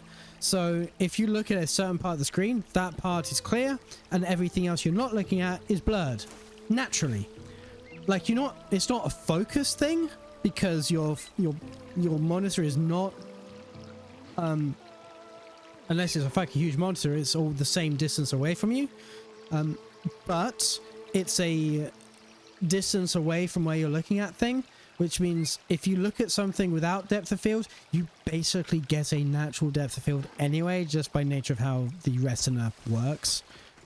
So there is no point in using a depth of field that just stop you from looking at things that you might want to. Like, if you think about it, you are adding computational complexity to blur the image, lowering your frame rate to get lower image quality out. On what planet does that make sense? When your eye does that naturally. If you want something far away to be blurred, look at something close to you. And you just won't, like, if I'm looking, right, so I'm looking at this guy with the icon above his head, right? And this grass in the bottom right hand corner is not clear because I'm not looking at it. There's no need. Maybe it's no, it's not. It's really not. So depth of fields. There's a ton of filters that are added in games in post-processing. The process of making a game look more like it was shot with a camera. Depth of field is one. Bloom is one. Oh god, what's it called? My brain has just gone. It's that effect J.J. Abrams uses a lot. When you have, like, you look at a really bright object, you get a vertical line. Like, vertical line of light. My brain has just completely died and I've forgotten what that's called. Anyway, you know what I'm trying to describe. One of the worst, in my opinion, is chromatic aberration. So you know how if you shoot something with a lens, if you have a prism, for example, red light will bend a different amount to blue light because they're traveling at, they have different wavelengths. They travel at the same speed, but they travel at, like, they have different lens flare. Thank you, that's the one. Yes. So they have different refractive indices through a given material, which means they refract to a different extent, which means that they separate, which is why you get the rainbow effect of a prism. You know, but so if you've got a bad lens, a bad camera that doesn't account for this, then you'll see around an object you have a red edge and a blue edge. And video games, including The Witcher 3, for some odd, awful fucking reason that I cannot fathom, have decided that you are watching Geralt through a 20-pound bargain basement disposable camera that doesn't take into account this with its lens setup. And it adds this by default. You've got to mod the game to remove this. Same with the lens dirt. For some reason, when you're running through the swamp, you kick up dirt that goes onto your lens. I'm not a cameraman. Like, I don't have a literal camera that I'm following Geralt through. I, as a third-person do not actually exist, right? I am not real. This is not a thing. Cassandra, this game should actually be told from Cassandra's point of view, because the animus is inside Cassandra's eyes. That's what this game should be. It's only a gameplay affectation that this is seen from third person at all. Why am I getting lens effects from the non-existent camera this is being shot on? It makes no sense at all. But they use GPU resources to degrade the image quality to get these effects, and I'm baffled as to why this is even a thing. Another one. Fucking film grain. Film grain. I'm not, first of all, shooting this through a lens onto actual, literal film and then processing and exposing it. It's not happening. And even if I were, I mean, one of the worst examples of this that I remember is Mass Effect 1. They did a little bit better in Mass Effect 2 and 3. But Mass Effect 1, the film grain was so bad. So egregious. It looked like a blizzard was happening on screen all the time, and it was snowing. Granted, it looked passable if you played the game at 4K. But that game was released in, what, 2007, 2008? No one was playing the game at 4K back then. Like, that is clearly not the way that game was meant to be played. But that's what it took to make the film grain look actually reasonable. Because obviously the grain depends on what resolution you're playing at. It's the higher resolution, the smaller the pixels. Oh, by the way, if you stream that game, the film grain alone will use all your bandwidth because random noise. That is, compression algorithms do not like random noise. Needless to say. Yeah, given that game was meant to be 720p on the Xbox 360, God, that looked bad.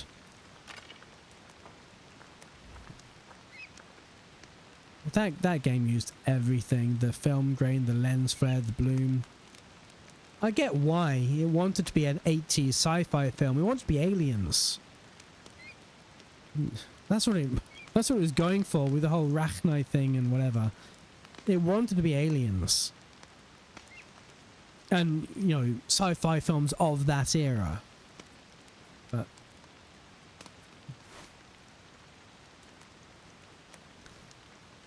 yeah. Rant over. Do not like.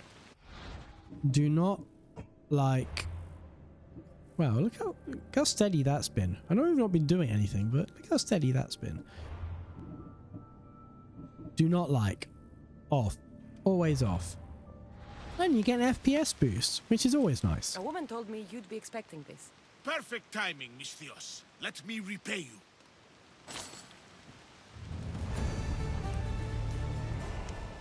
I should pick up I keep doing that. This game has too many menus. I'd quite like it if I could access these from the escape menu, because that's the game that's the button I want to press. For better or worse. Pirate ship. Let's kill some Spartans.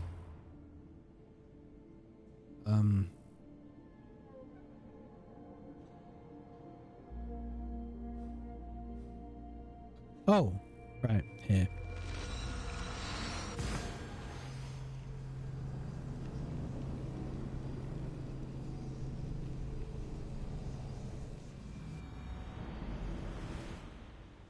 You know what? I've been live for 2 hours. I think now's probably a good time to get a drink because I've finished my Baileys. So I'm gonna need to quickly go to the toilet. Gonna go and get a drink. And yeah, I'm gonna see you in a couple of minutes. Shall we put some music on while I'm away? Where are you? Rhythm box, there you are. Let's play. Ah. Well, that was loud.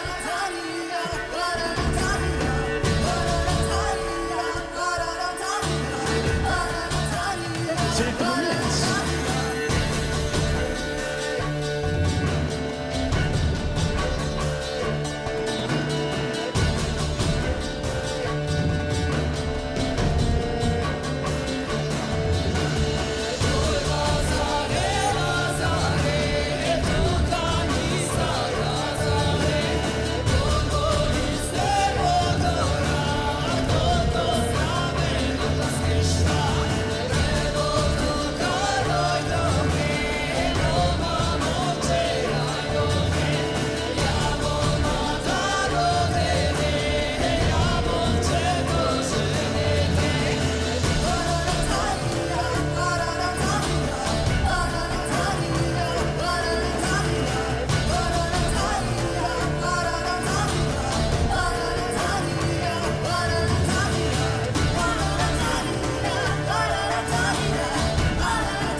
Restart the music. There we go.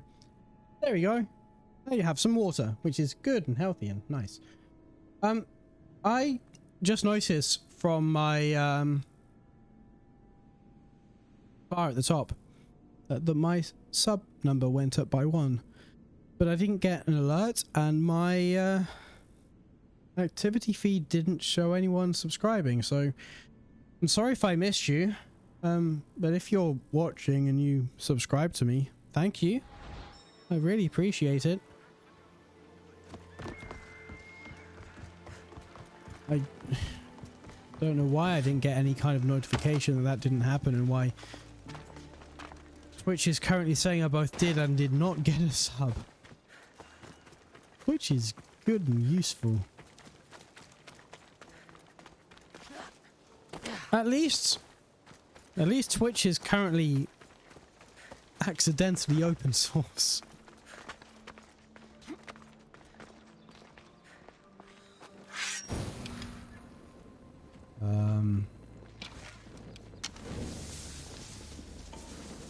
Not moving.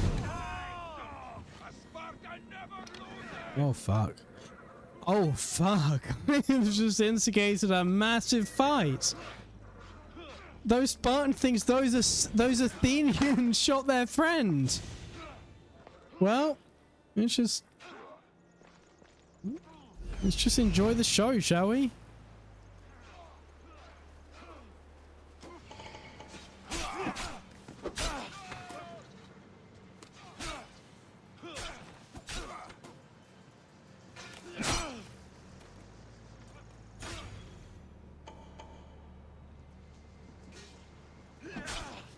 Why is he not using his shield?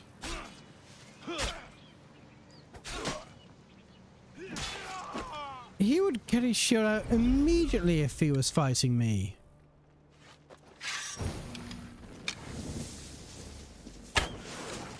Oh, I pressed the wrong button. That's why I couldn't work out where I was aiming.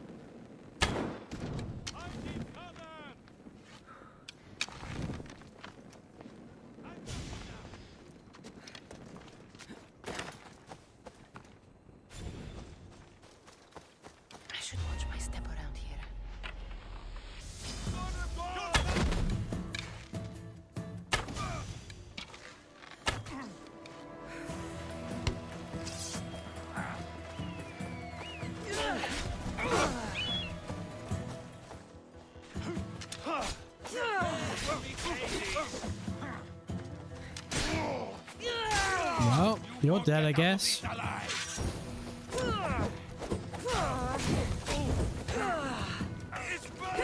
Into a cactus. Ouch.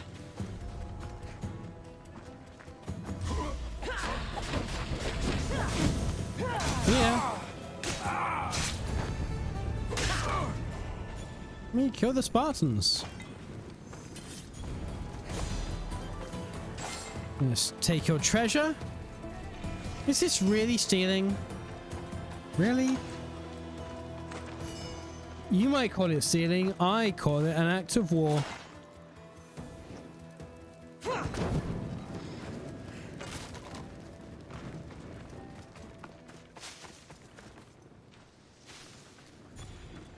Right, where are we going now?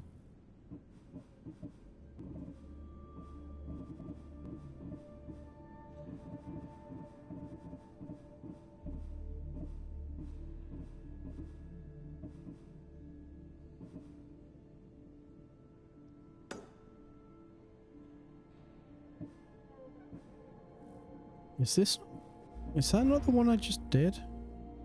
No, it's a new set of Spartans. Turns out Spartans follow them.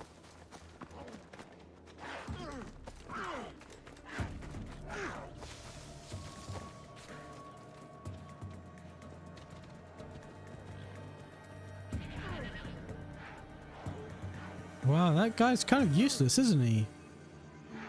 Look at him missing every single hit. Alright, let's just go. Let's fast travel out of here.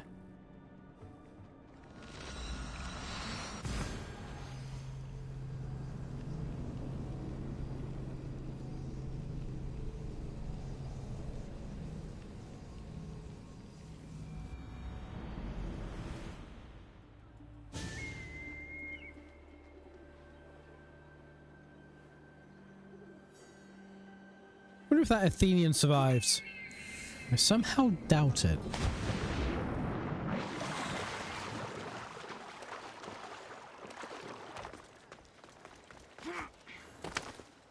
Underwater navigation, that's a good timely tutorial I got, isn't it?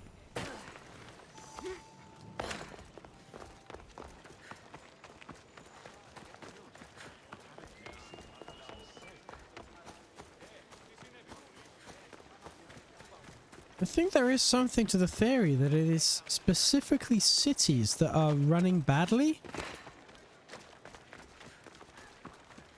Maybe a RAM or cache issue, as you said.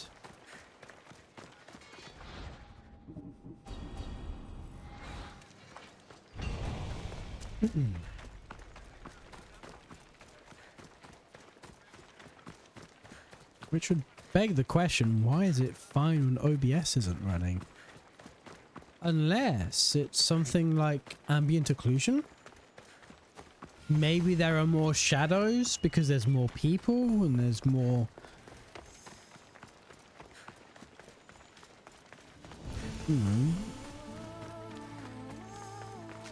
I'm a bit boiling here, but maybe it's something like that.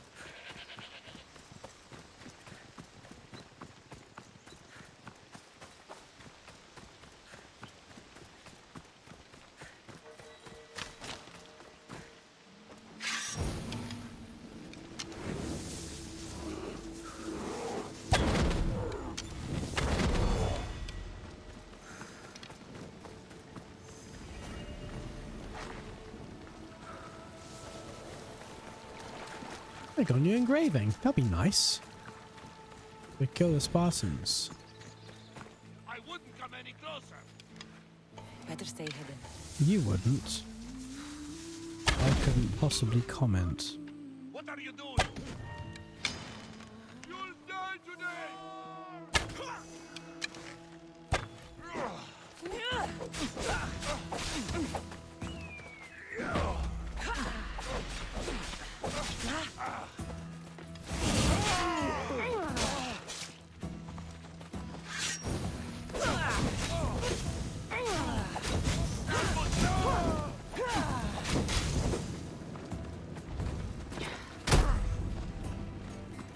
I thought you of all people would recognize a Spartan kick when you saw one. Who's called that bounty hunter? Who recognized me? What? Why am I still getting tutorials on what the bounty system is in this game? I'm very far into it, I'll have you know.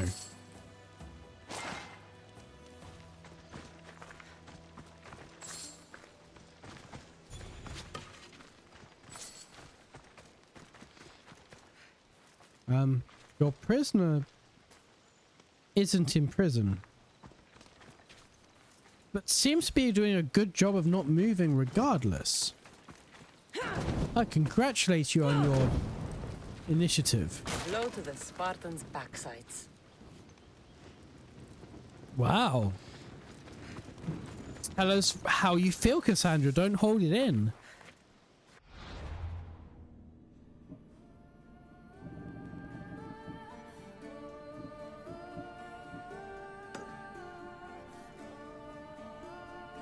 Okay, talk to the Hetera.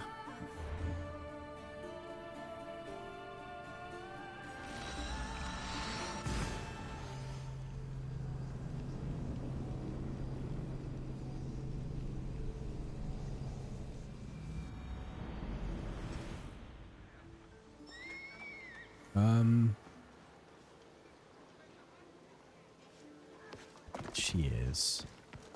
I see you.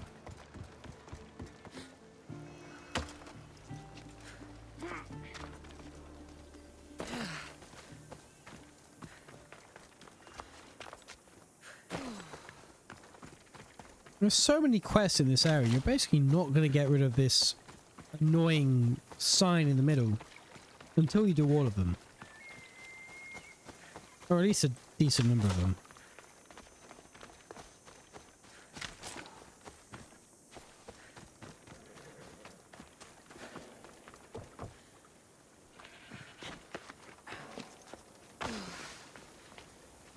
Don't want that.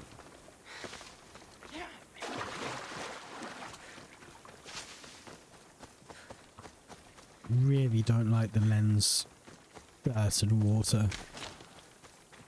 Not a camera operator. There is no camera here.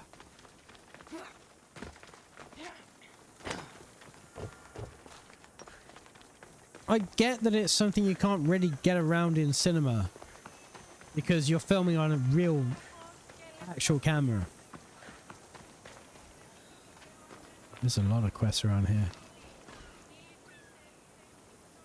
Get it. Rich strangers were to arrive at the port today, but those cursed pirates prevented their approach. Again. Is there a lack of rich clients on dry land? Actually, yes. But even if the newcomers could make it into the port, The followers and bandits around here would surely deter them. You want me to kill the followers of Ares? No, I need the ships destroyed. So I should send them all to the underworld. Not strong enough. I want all their ships destroyed. Told ya. All right, I'll do it. May the fates be on your side. Destroy pirate ships all over Greece. This is why I didn't do it the last time I got this quest.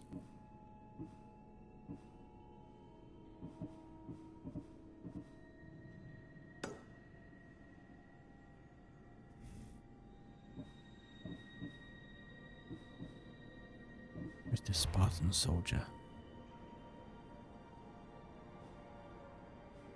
Alright.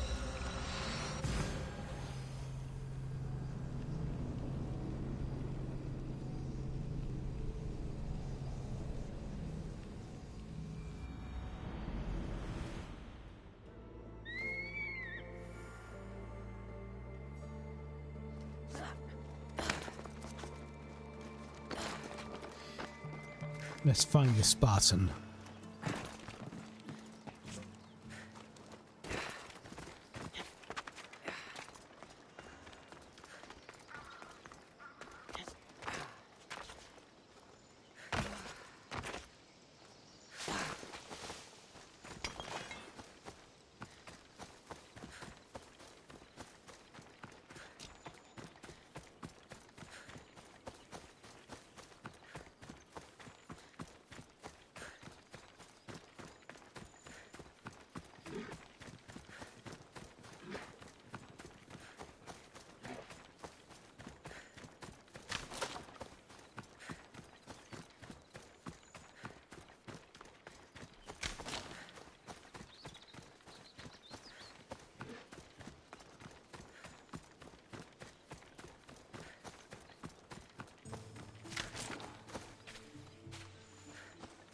Thought I missed something. I missed some iron and some precious gems. There's still a merc after me though.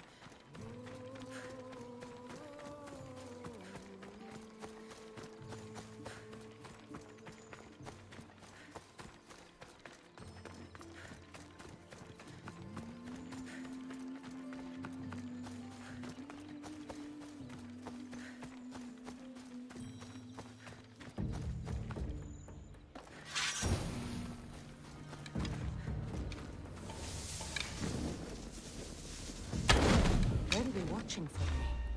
I need to be careful. That guy won't. He kind of doesn't have any eyes anymore.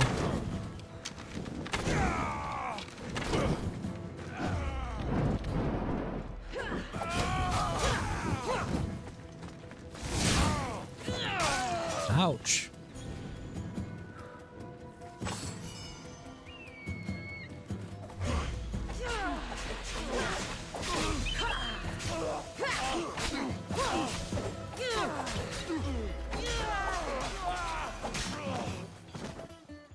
That was fun.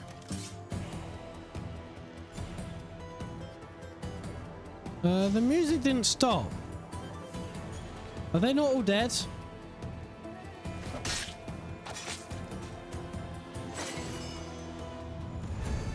Oh no. I just need to confirm that he was dead. Fair enough.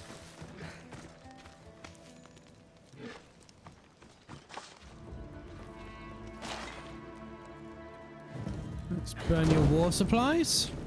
If I keep this up, I'll change the balance of power.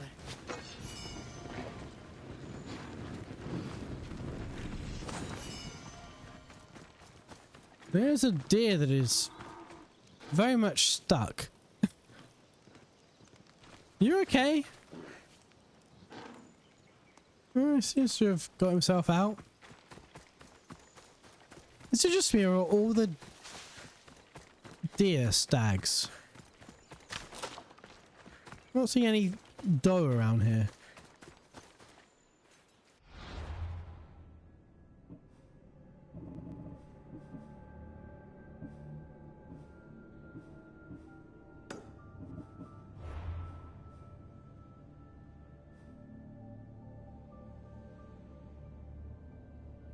For a pirate ship, it's not doing lots of moving, is it? It's not doing much pirating.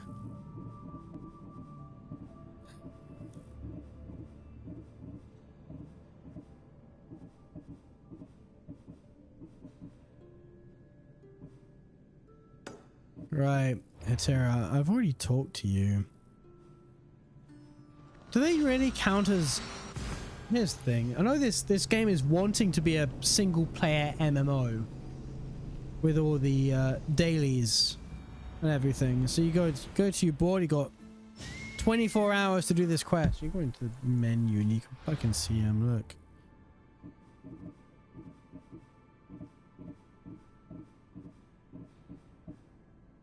Like there's one, 23 hours, 48 minutes. That's a daily.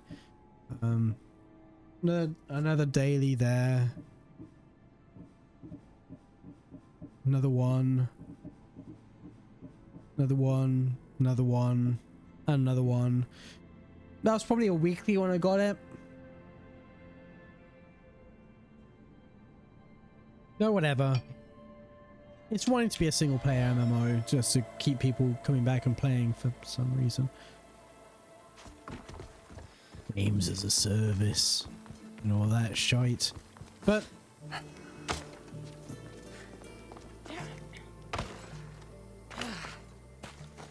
is it really count if when it expires I just go back to the board and pick it up again?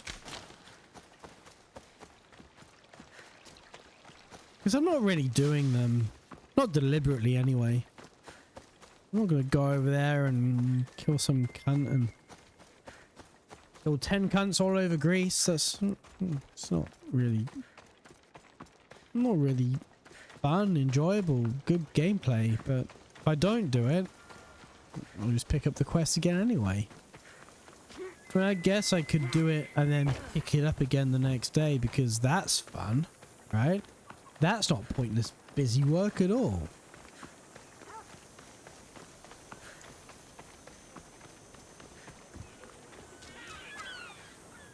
Hello, Kelly. A crate of good wine was lost at sea. Pirates sank the merchant ship. I need that wine for tonight's banquet. You can probably still get it back. If you don't mind getting wet. Only someone truly brave would wade into those waters now.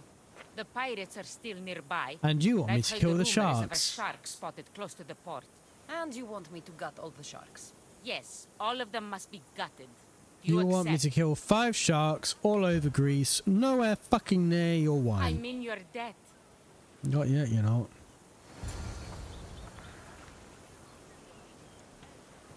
Kill 5 sharks all over Greece.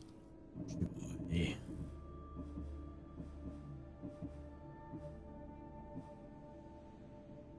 Right, is this tracked?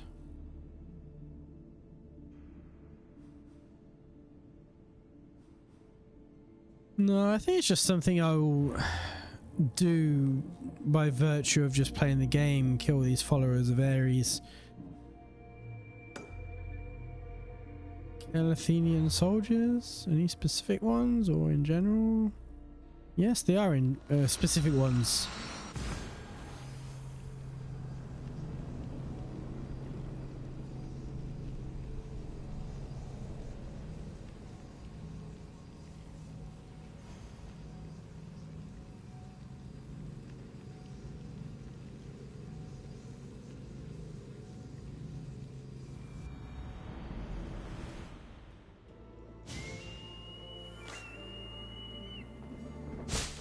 You are.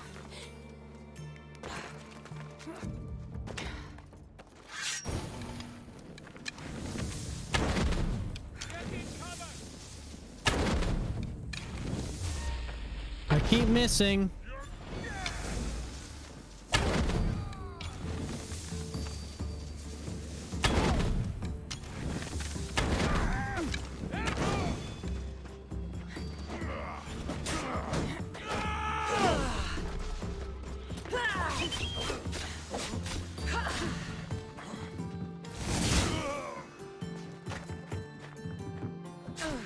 I jumped.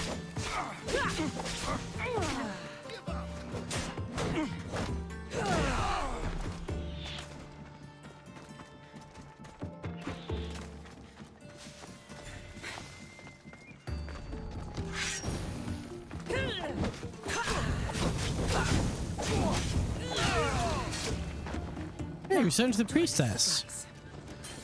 It's unusual for someone to give me a quest they actually want me to follow up on.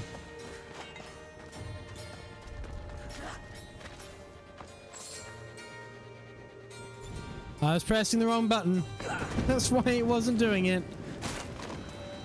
That's why it wasn't doing the thing. I was pressing R instead of T.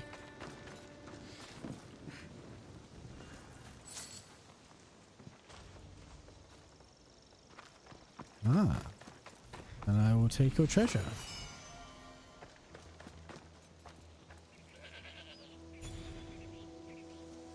Once again, who was around to give this bounty? Did the fucking goat do it? Of course, there's a fucking bounty hunter there. Why wouldn't there be?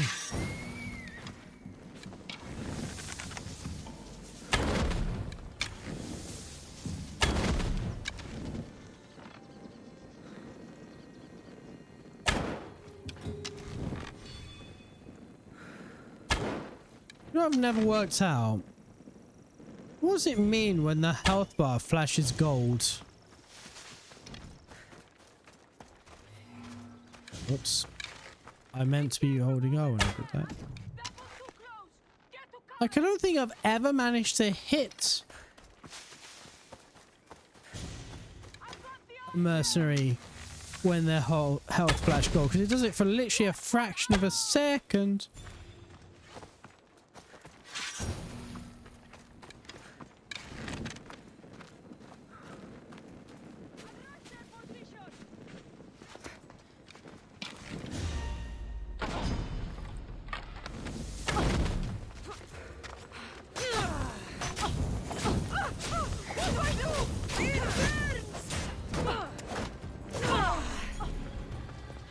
Ouch. Who was Lalage the Fashion Soul? Sorry, I'm just punching my pop filter as if that's gonna help anything. Not on purpose, mind. It's not like I'm just beating the shit out of it. I'm trying to scratch my face, but my face is too close to the pop filter. It's kind of defeating the purpose at that point. While many chose their armor for how protective it was, or what material it was made of, Lalage the Fashion Soul took a different approach. Every piece she wore was based solely on how much she liked the look of it. Colors, styles, and materials all combined to one glorious set worth praising. Really?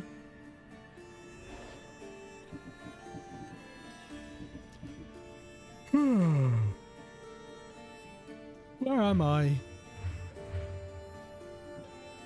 Tier 4. I have climbed through the list.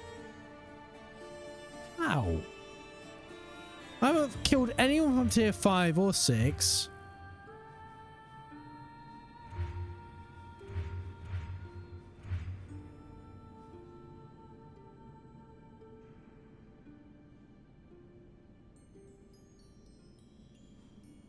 Alright. I'm not going to argue with it, but I don't feel like I've earned being tier 4 on account of how tiny he is.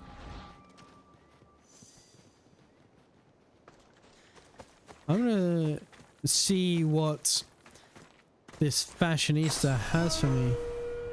Mercenary clue.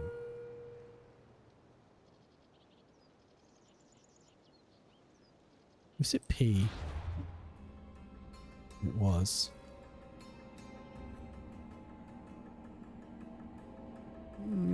Still not enough to turn any of these white.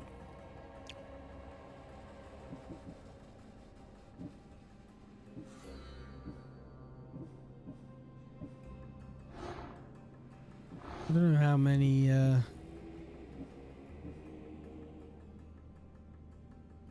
weakening the obsidian islands of Rosokos into a naval battle. The sage sailed ashore to see my ship. He was impressed. It has been rebuilt, stronger, faster. Even Poseidon is less deadly than I. We disembark from Milos tomorrow. What I long for is battle. A chance to crack open the holes of my enemies. What I need is a reason. Someone to take an example of. We are the waves. Sokos. In Greece, it's technically morning, true. How's it going? I'm okay, thank you. How are you doing? Yeah, Greece is, I think, 2 hours ahead of the UK. So it is, oh shit, it's like 5 in the morning. That's actual morning time. In fact, to be honest, it's actual morning time here. Kind of. Just chilling before some Linux gaming. How coincidental. It's 5:23 right now. Yep.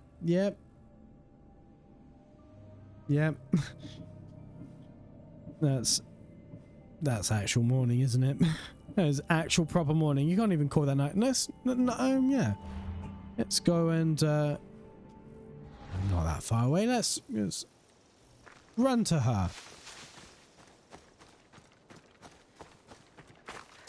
I should go to bed soon.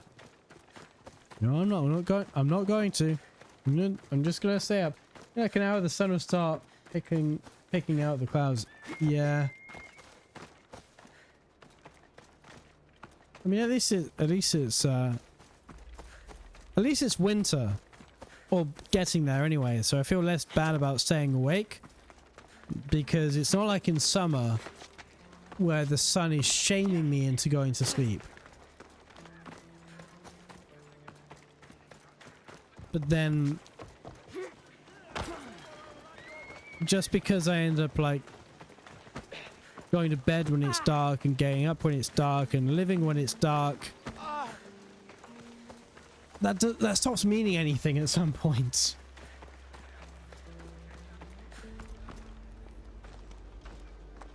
I need to stay hidden.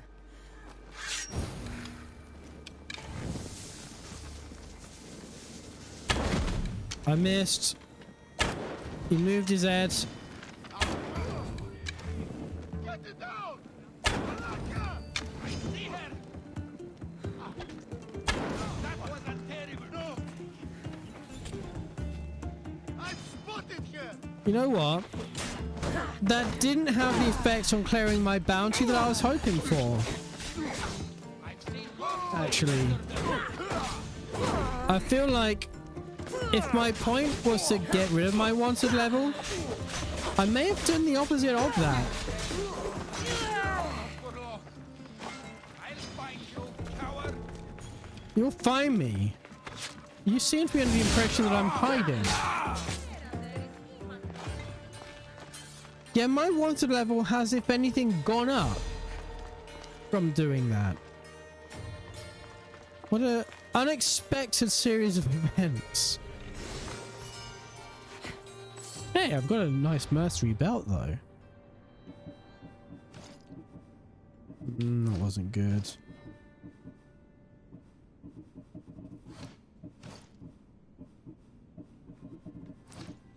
I haven't seen a blacksmith in a while, have I? That's something I should...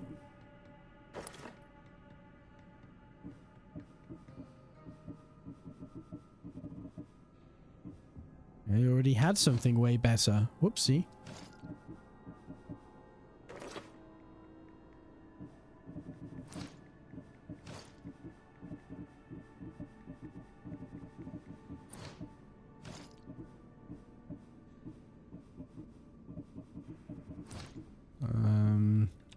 Sure, let's go with this.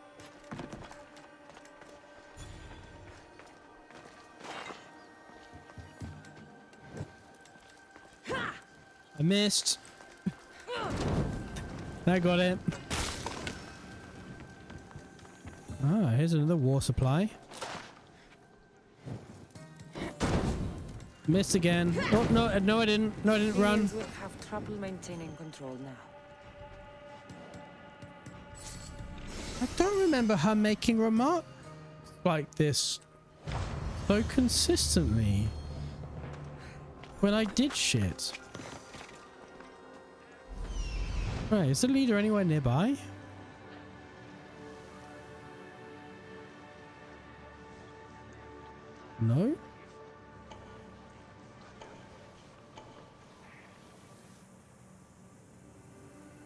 No, I'm not going to fall for that one again. Last time I killed my bounty person, my bounty went up. That wasn't what was promised.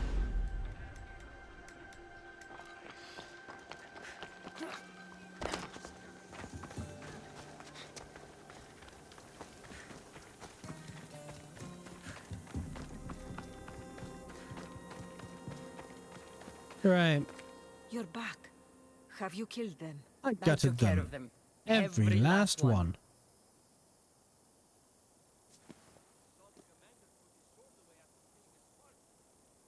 Thank you.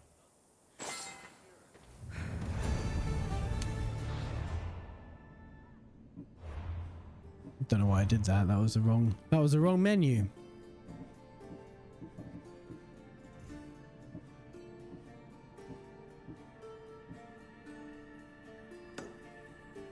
Find and acquire information about the handmaiden. Okay.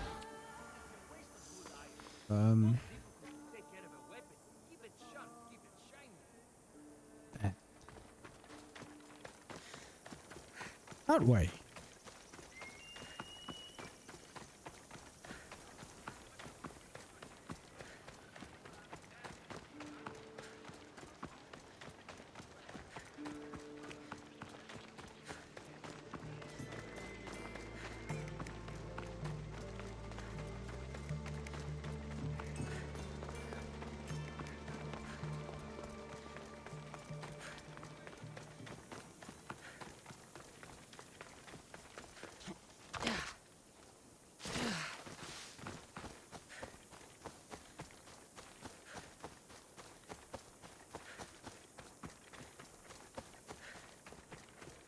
Find and acquire information.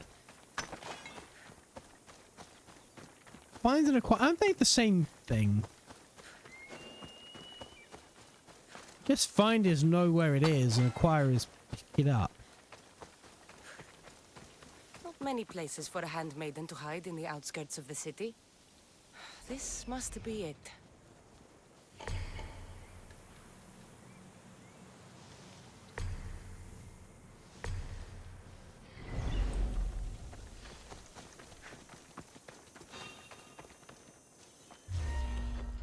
Well, I was hoping these guys might be friendly.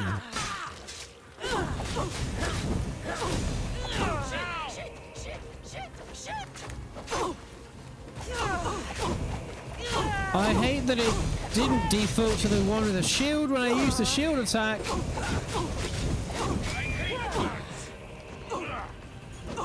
That time it did.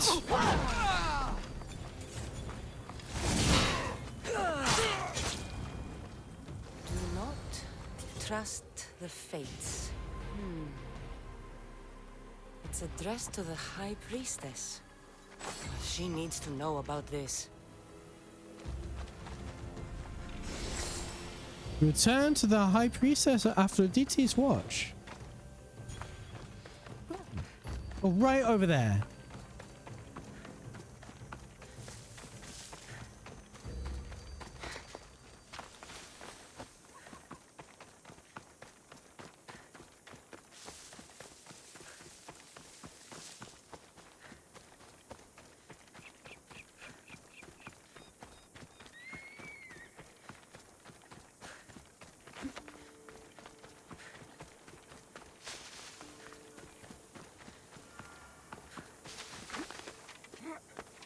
The mercenary that it, oh, once because it's right there. That's not actually. That's not until we're not as bad as we currently are. Knock knock. Well, what of my handmaiden?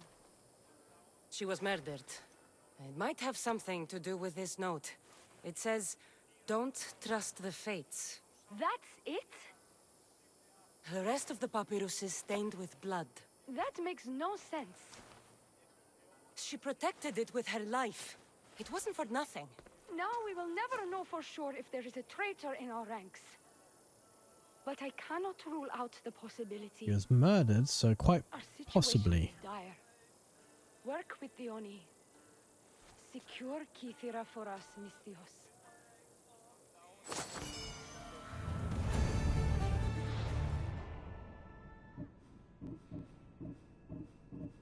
Bravely ran away. I forgot I had that quest.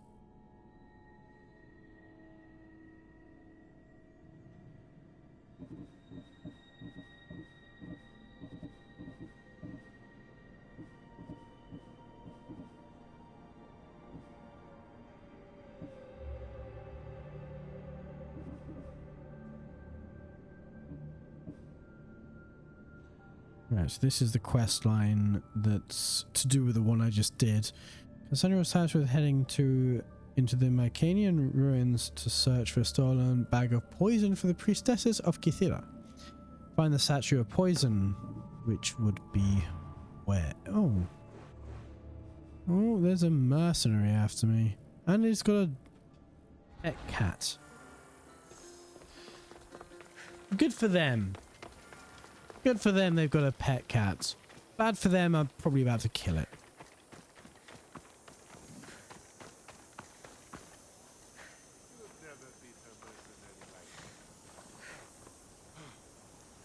I just saw them, look. And there they are.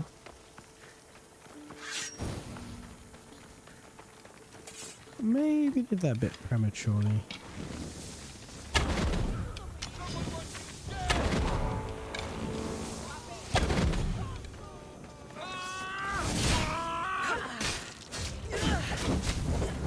The Impotent. That's a hell of a nickname.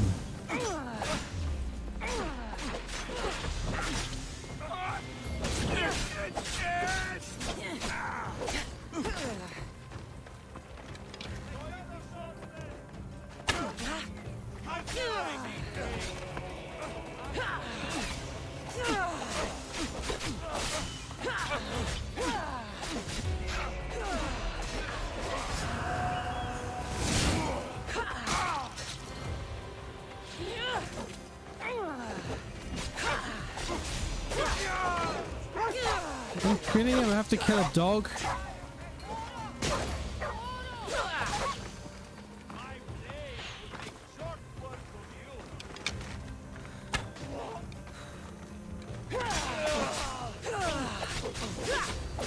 How many thieves did you have to kill?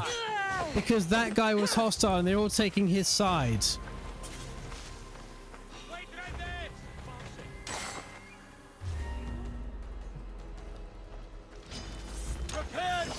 Apparently all of them... Oh, I've got an obsidian sword. I was gonna make a joke about that guy not being stiff competition, but...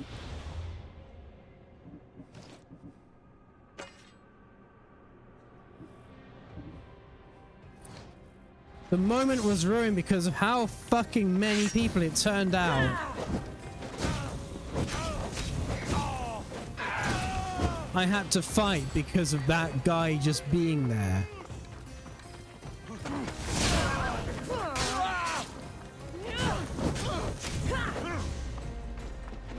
It's not fucking murder if they attack me first, game.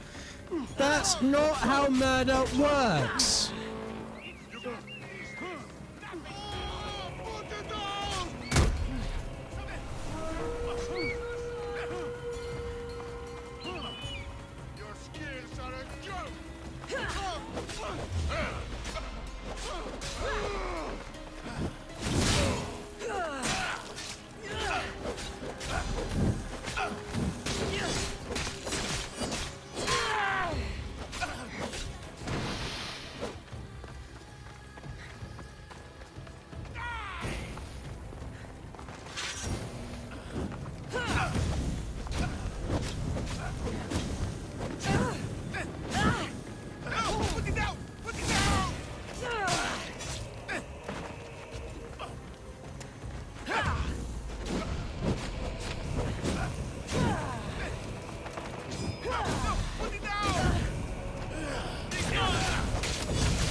I love how she's concerned about the leather.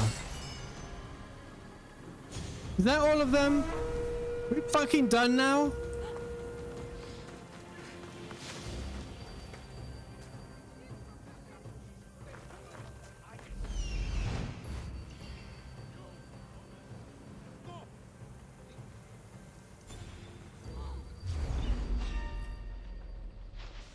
For fuck's sake, we're not even fucking done. I was just trying to see where the guy was who attacked me.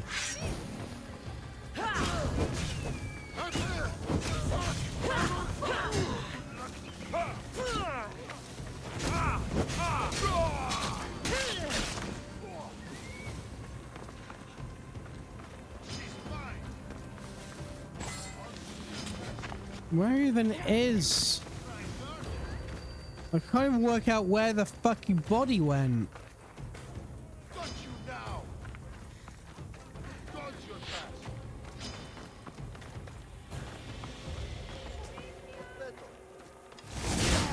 This is almost boring.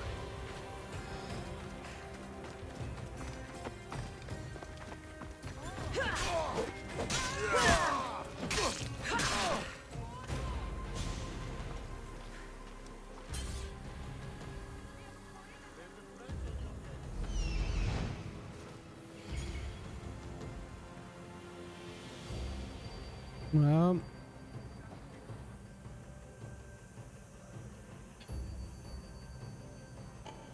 guess I'm not going to be able to loot that fucking mercenary, am I? Because, where the fuck have they even gone?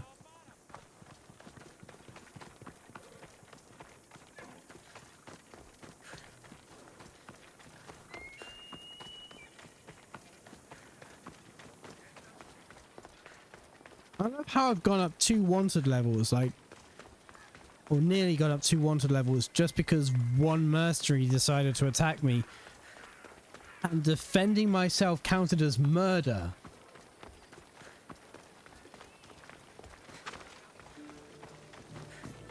Like, I'm sorry, but killing a hostile character, a hostile NPC, is counted as murder? That is shit game design.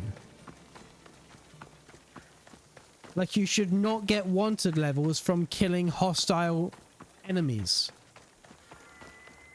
If I went up to him unprovoked and attacked them, then yes, that should count.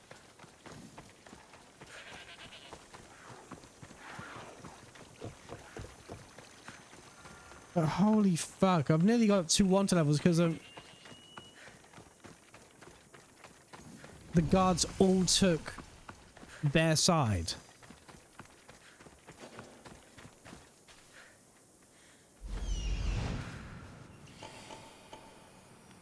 Now this is going to be murder.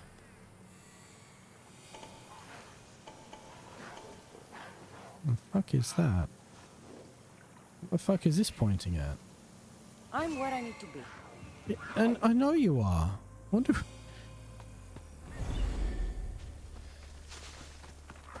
This is about to be murder, don't get me wrong. I'm very much aware of what I'm doing here. Must not burn through. Shit!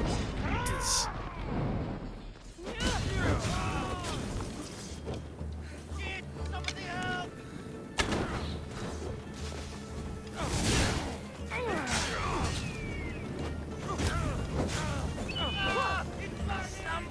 Get back in the fire.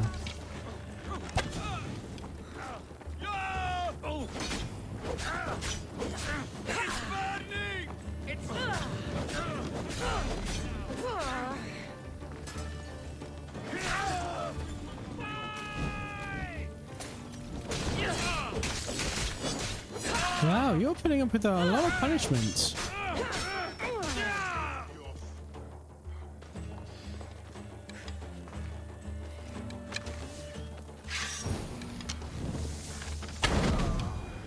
You were not putting up with a lot of punishments. Gotta be honest.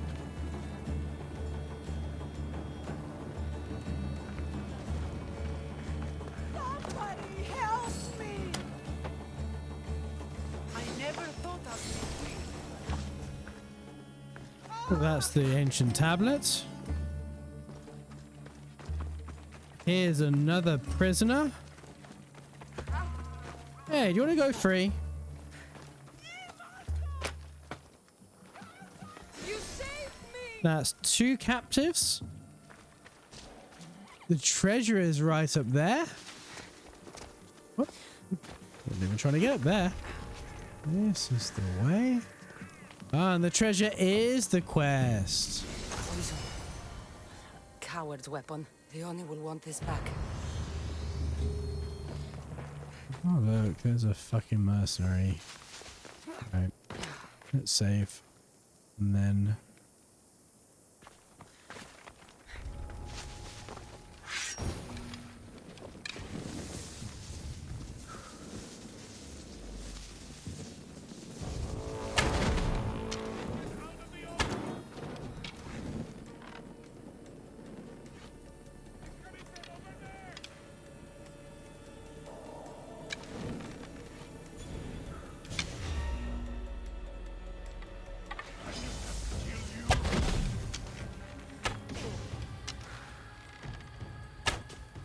That was right into the...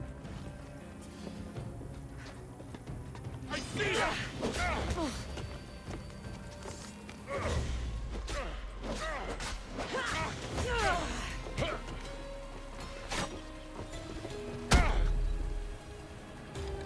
That was not as effective as I had hoped. She's here!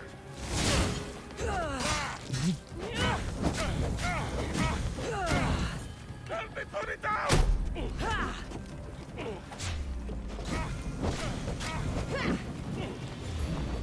with me! To Hades! Malaka! Someone help!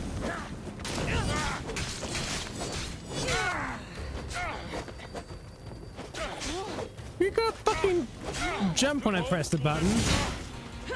And by jump, I mean dodge. Hey, you got another dagger.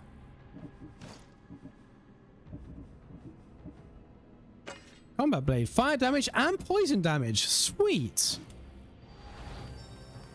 I should get out of here so I can save. I like it when I get weapons that are actually better than what I already had. Give this Sachin to Dione.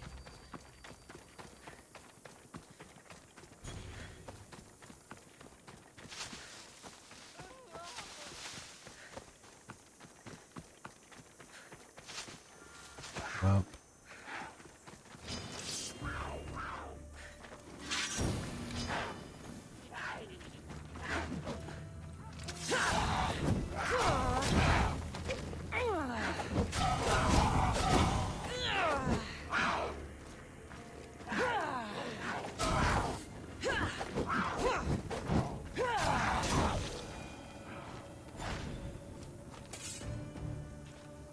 Well, I guess I avenged that woman. Couldn't save her. But, oh shit, there's a lot of them in this area. This is probably not a sensible place to be. Just, so many of the fuckers. I wasn't expecting to be able to attack that bird with a sword. I'll give it a go though. Just in case. Don't bother me, or I'll take that bounty on you. Yeah, Dione.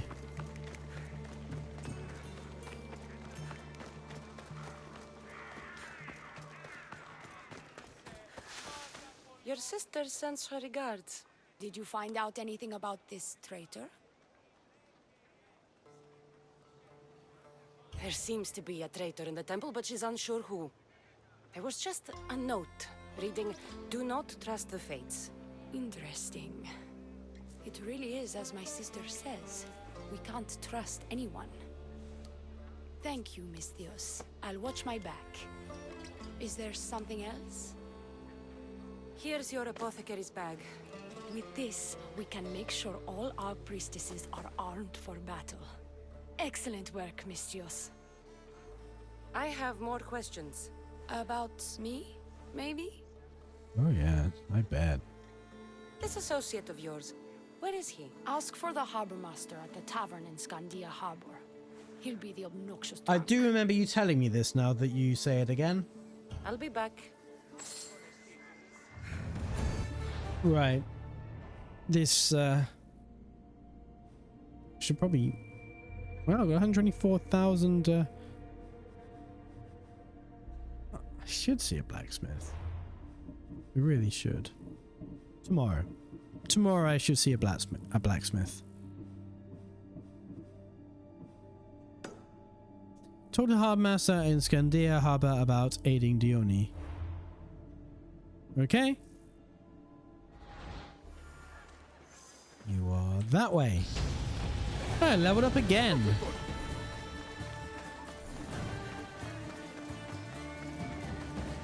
I need to kill 9 cultists, and then I can level up.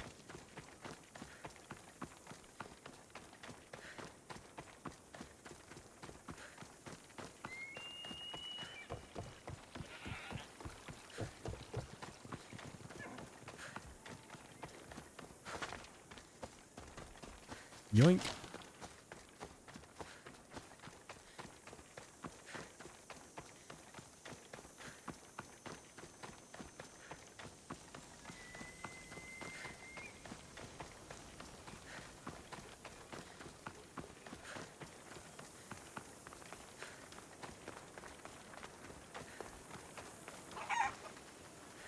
Oh, you're in there. Up a ladder. I take it you're the harbor master? I told you. I'll pay when I get paid. Dione sent me. She said you needed help. Dione? Wait. Who are you? I'm just helping her out. She has some information I want. Liar! I bet you want her more than you want information, don't you? Well, Just yes. tell me what needs to be done. I'm not going to deny that. You think you can do better than I have? As a matter of fact, I do. Fine. You want to prove yourself to Dione, right? The military has been a real pain in the ass lately. They've captured some mercenaries who are of interest to her at the fortified warehouse. She needs you to free them. I'll see to it. But it's going to cost you.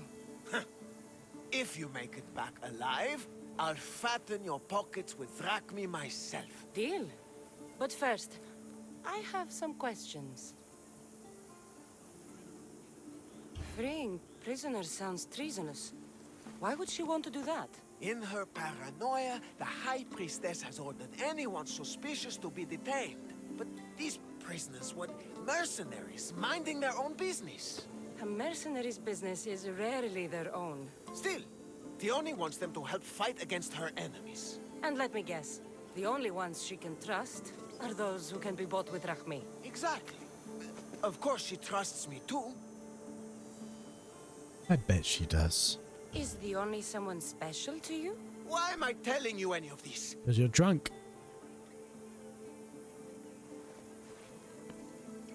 Why am I telling you any of this? I don't care what Very you think drunk. your relationship with her is. She's just using you. I'm her true love. Right. You keep telling yourself that. I've got enough to go on.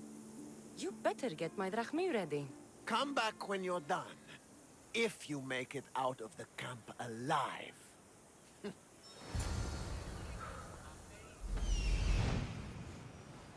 He's over there. There he is.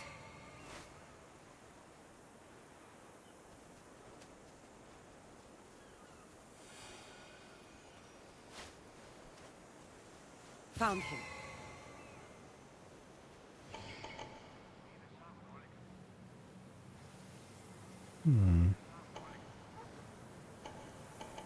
It's pretty basic fort. There doesn't seem to be anything in the way of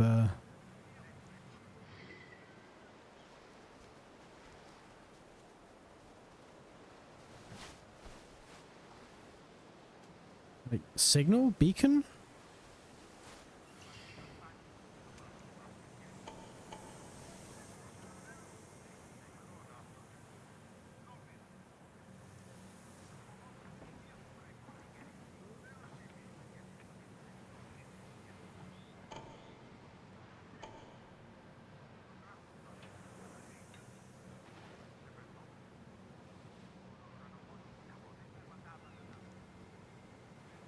That's so weird. It's like I can hear them talking to each other on walkie-talkies. It's like this bit was taken straight from a Far Cry game and wasn't edited in any way that makes it make contextual sense.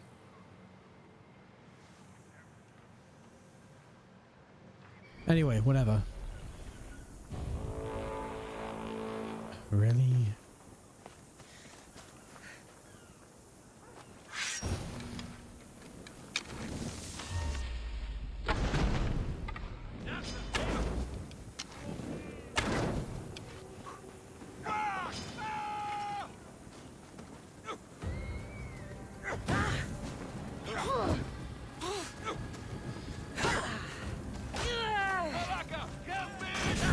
Ow!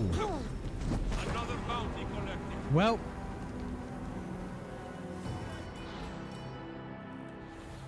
Whoops. That's not what I was intending to do. I've got to fucking scout out that place again, haven't I? That's annoying.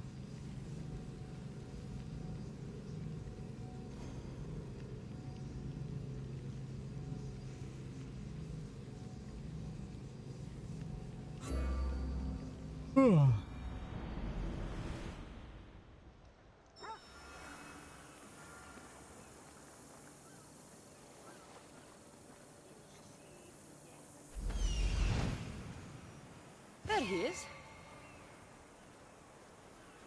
He's over there. Found him.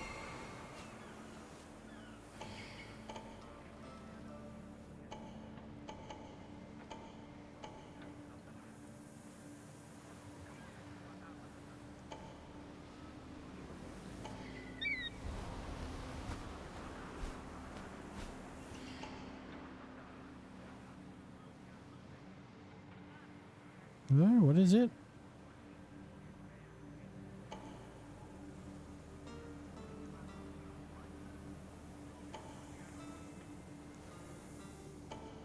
I don't want any of that.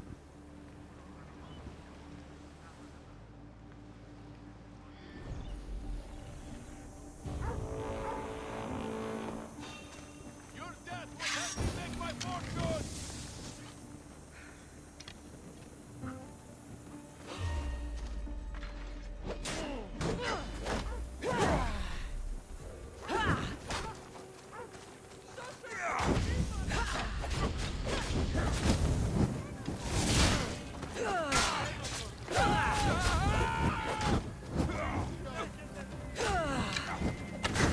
I fucking dodged!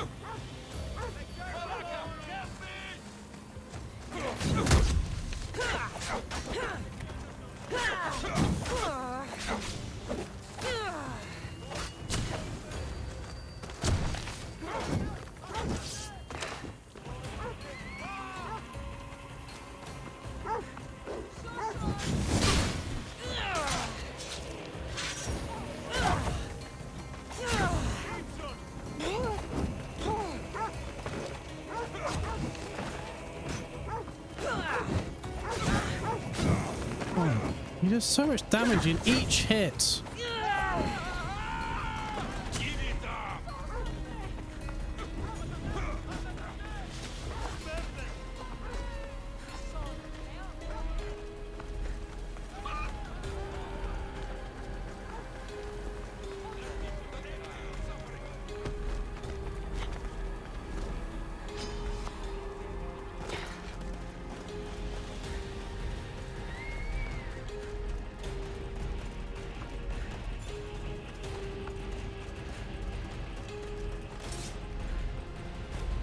Look at them all after me, as if I'm the fucking aggressor in this scenario.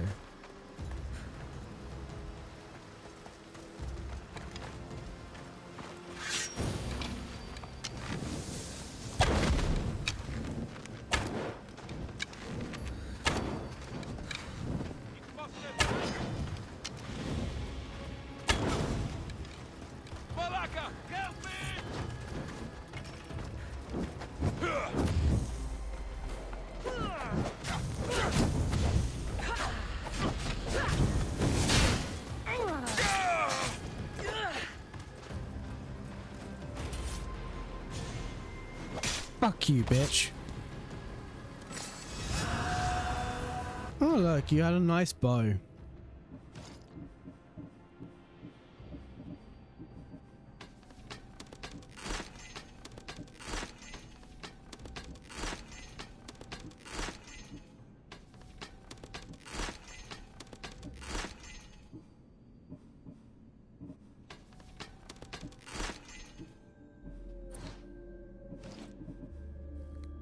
And of course it's level 44. Of course it is. Why wouldn't it be? Why would I be able to use the thing that I've earned? Get rid of the fur gloves. The skirt wasn't very good. Oh wow.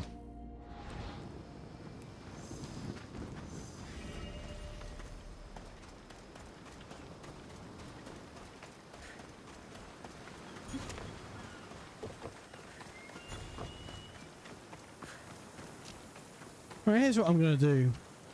I'm going to end stream here. I'm going to go after the fort and the prisoners tomorrow because it's 4 in the morning, so I should probably consider actually sleeping. So what I'm going to do... Oh, Firefox, what are you doing? What are we doing? All right, here we go. I'm going to get some raid messages in chat. So these are for you to copy and paste at your leisure. The one that has emotes, obviously, will be a bit silly using the one that doesn't have emotes if you don't have them. But I'm going to have a look at see who's streaming and see who's around. And then send you off on a raid. So I'm going to open up some streams. See who I don't get an ad for, to be frank.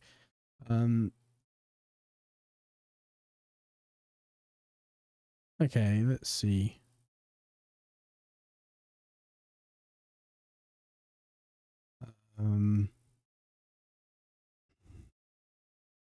The same advert 4 times. Wonderful. You love to see it. You really do.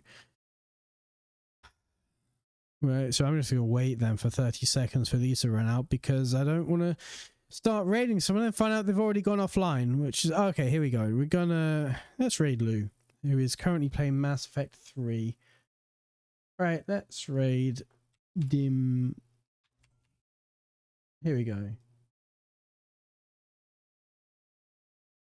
Okay, so let's all copy and paste a raid message for the you know, the one that you can actually copy and paste that has emotes, and say hello to Lou, who is playing Mass Effect 3, which is a fantastic game, and I'll see you tomorrow, and good night, and I shall see you then.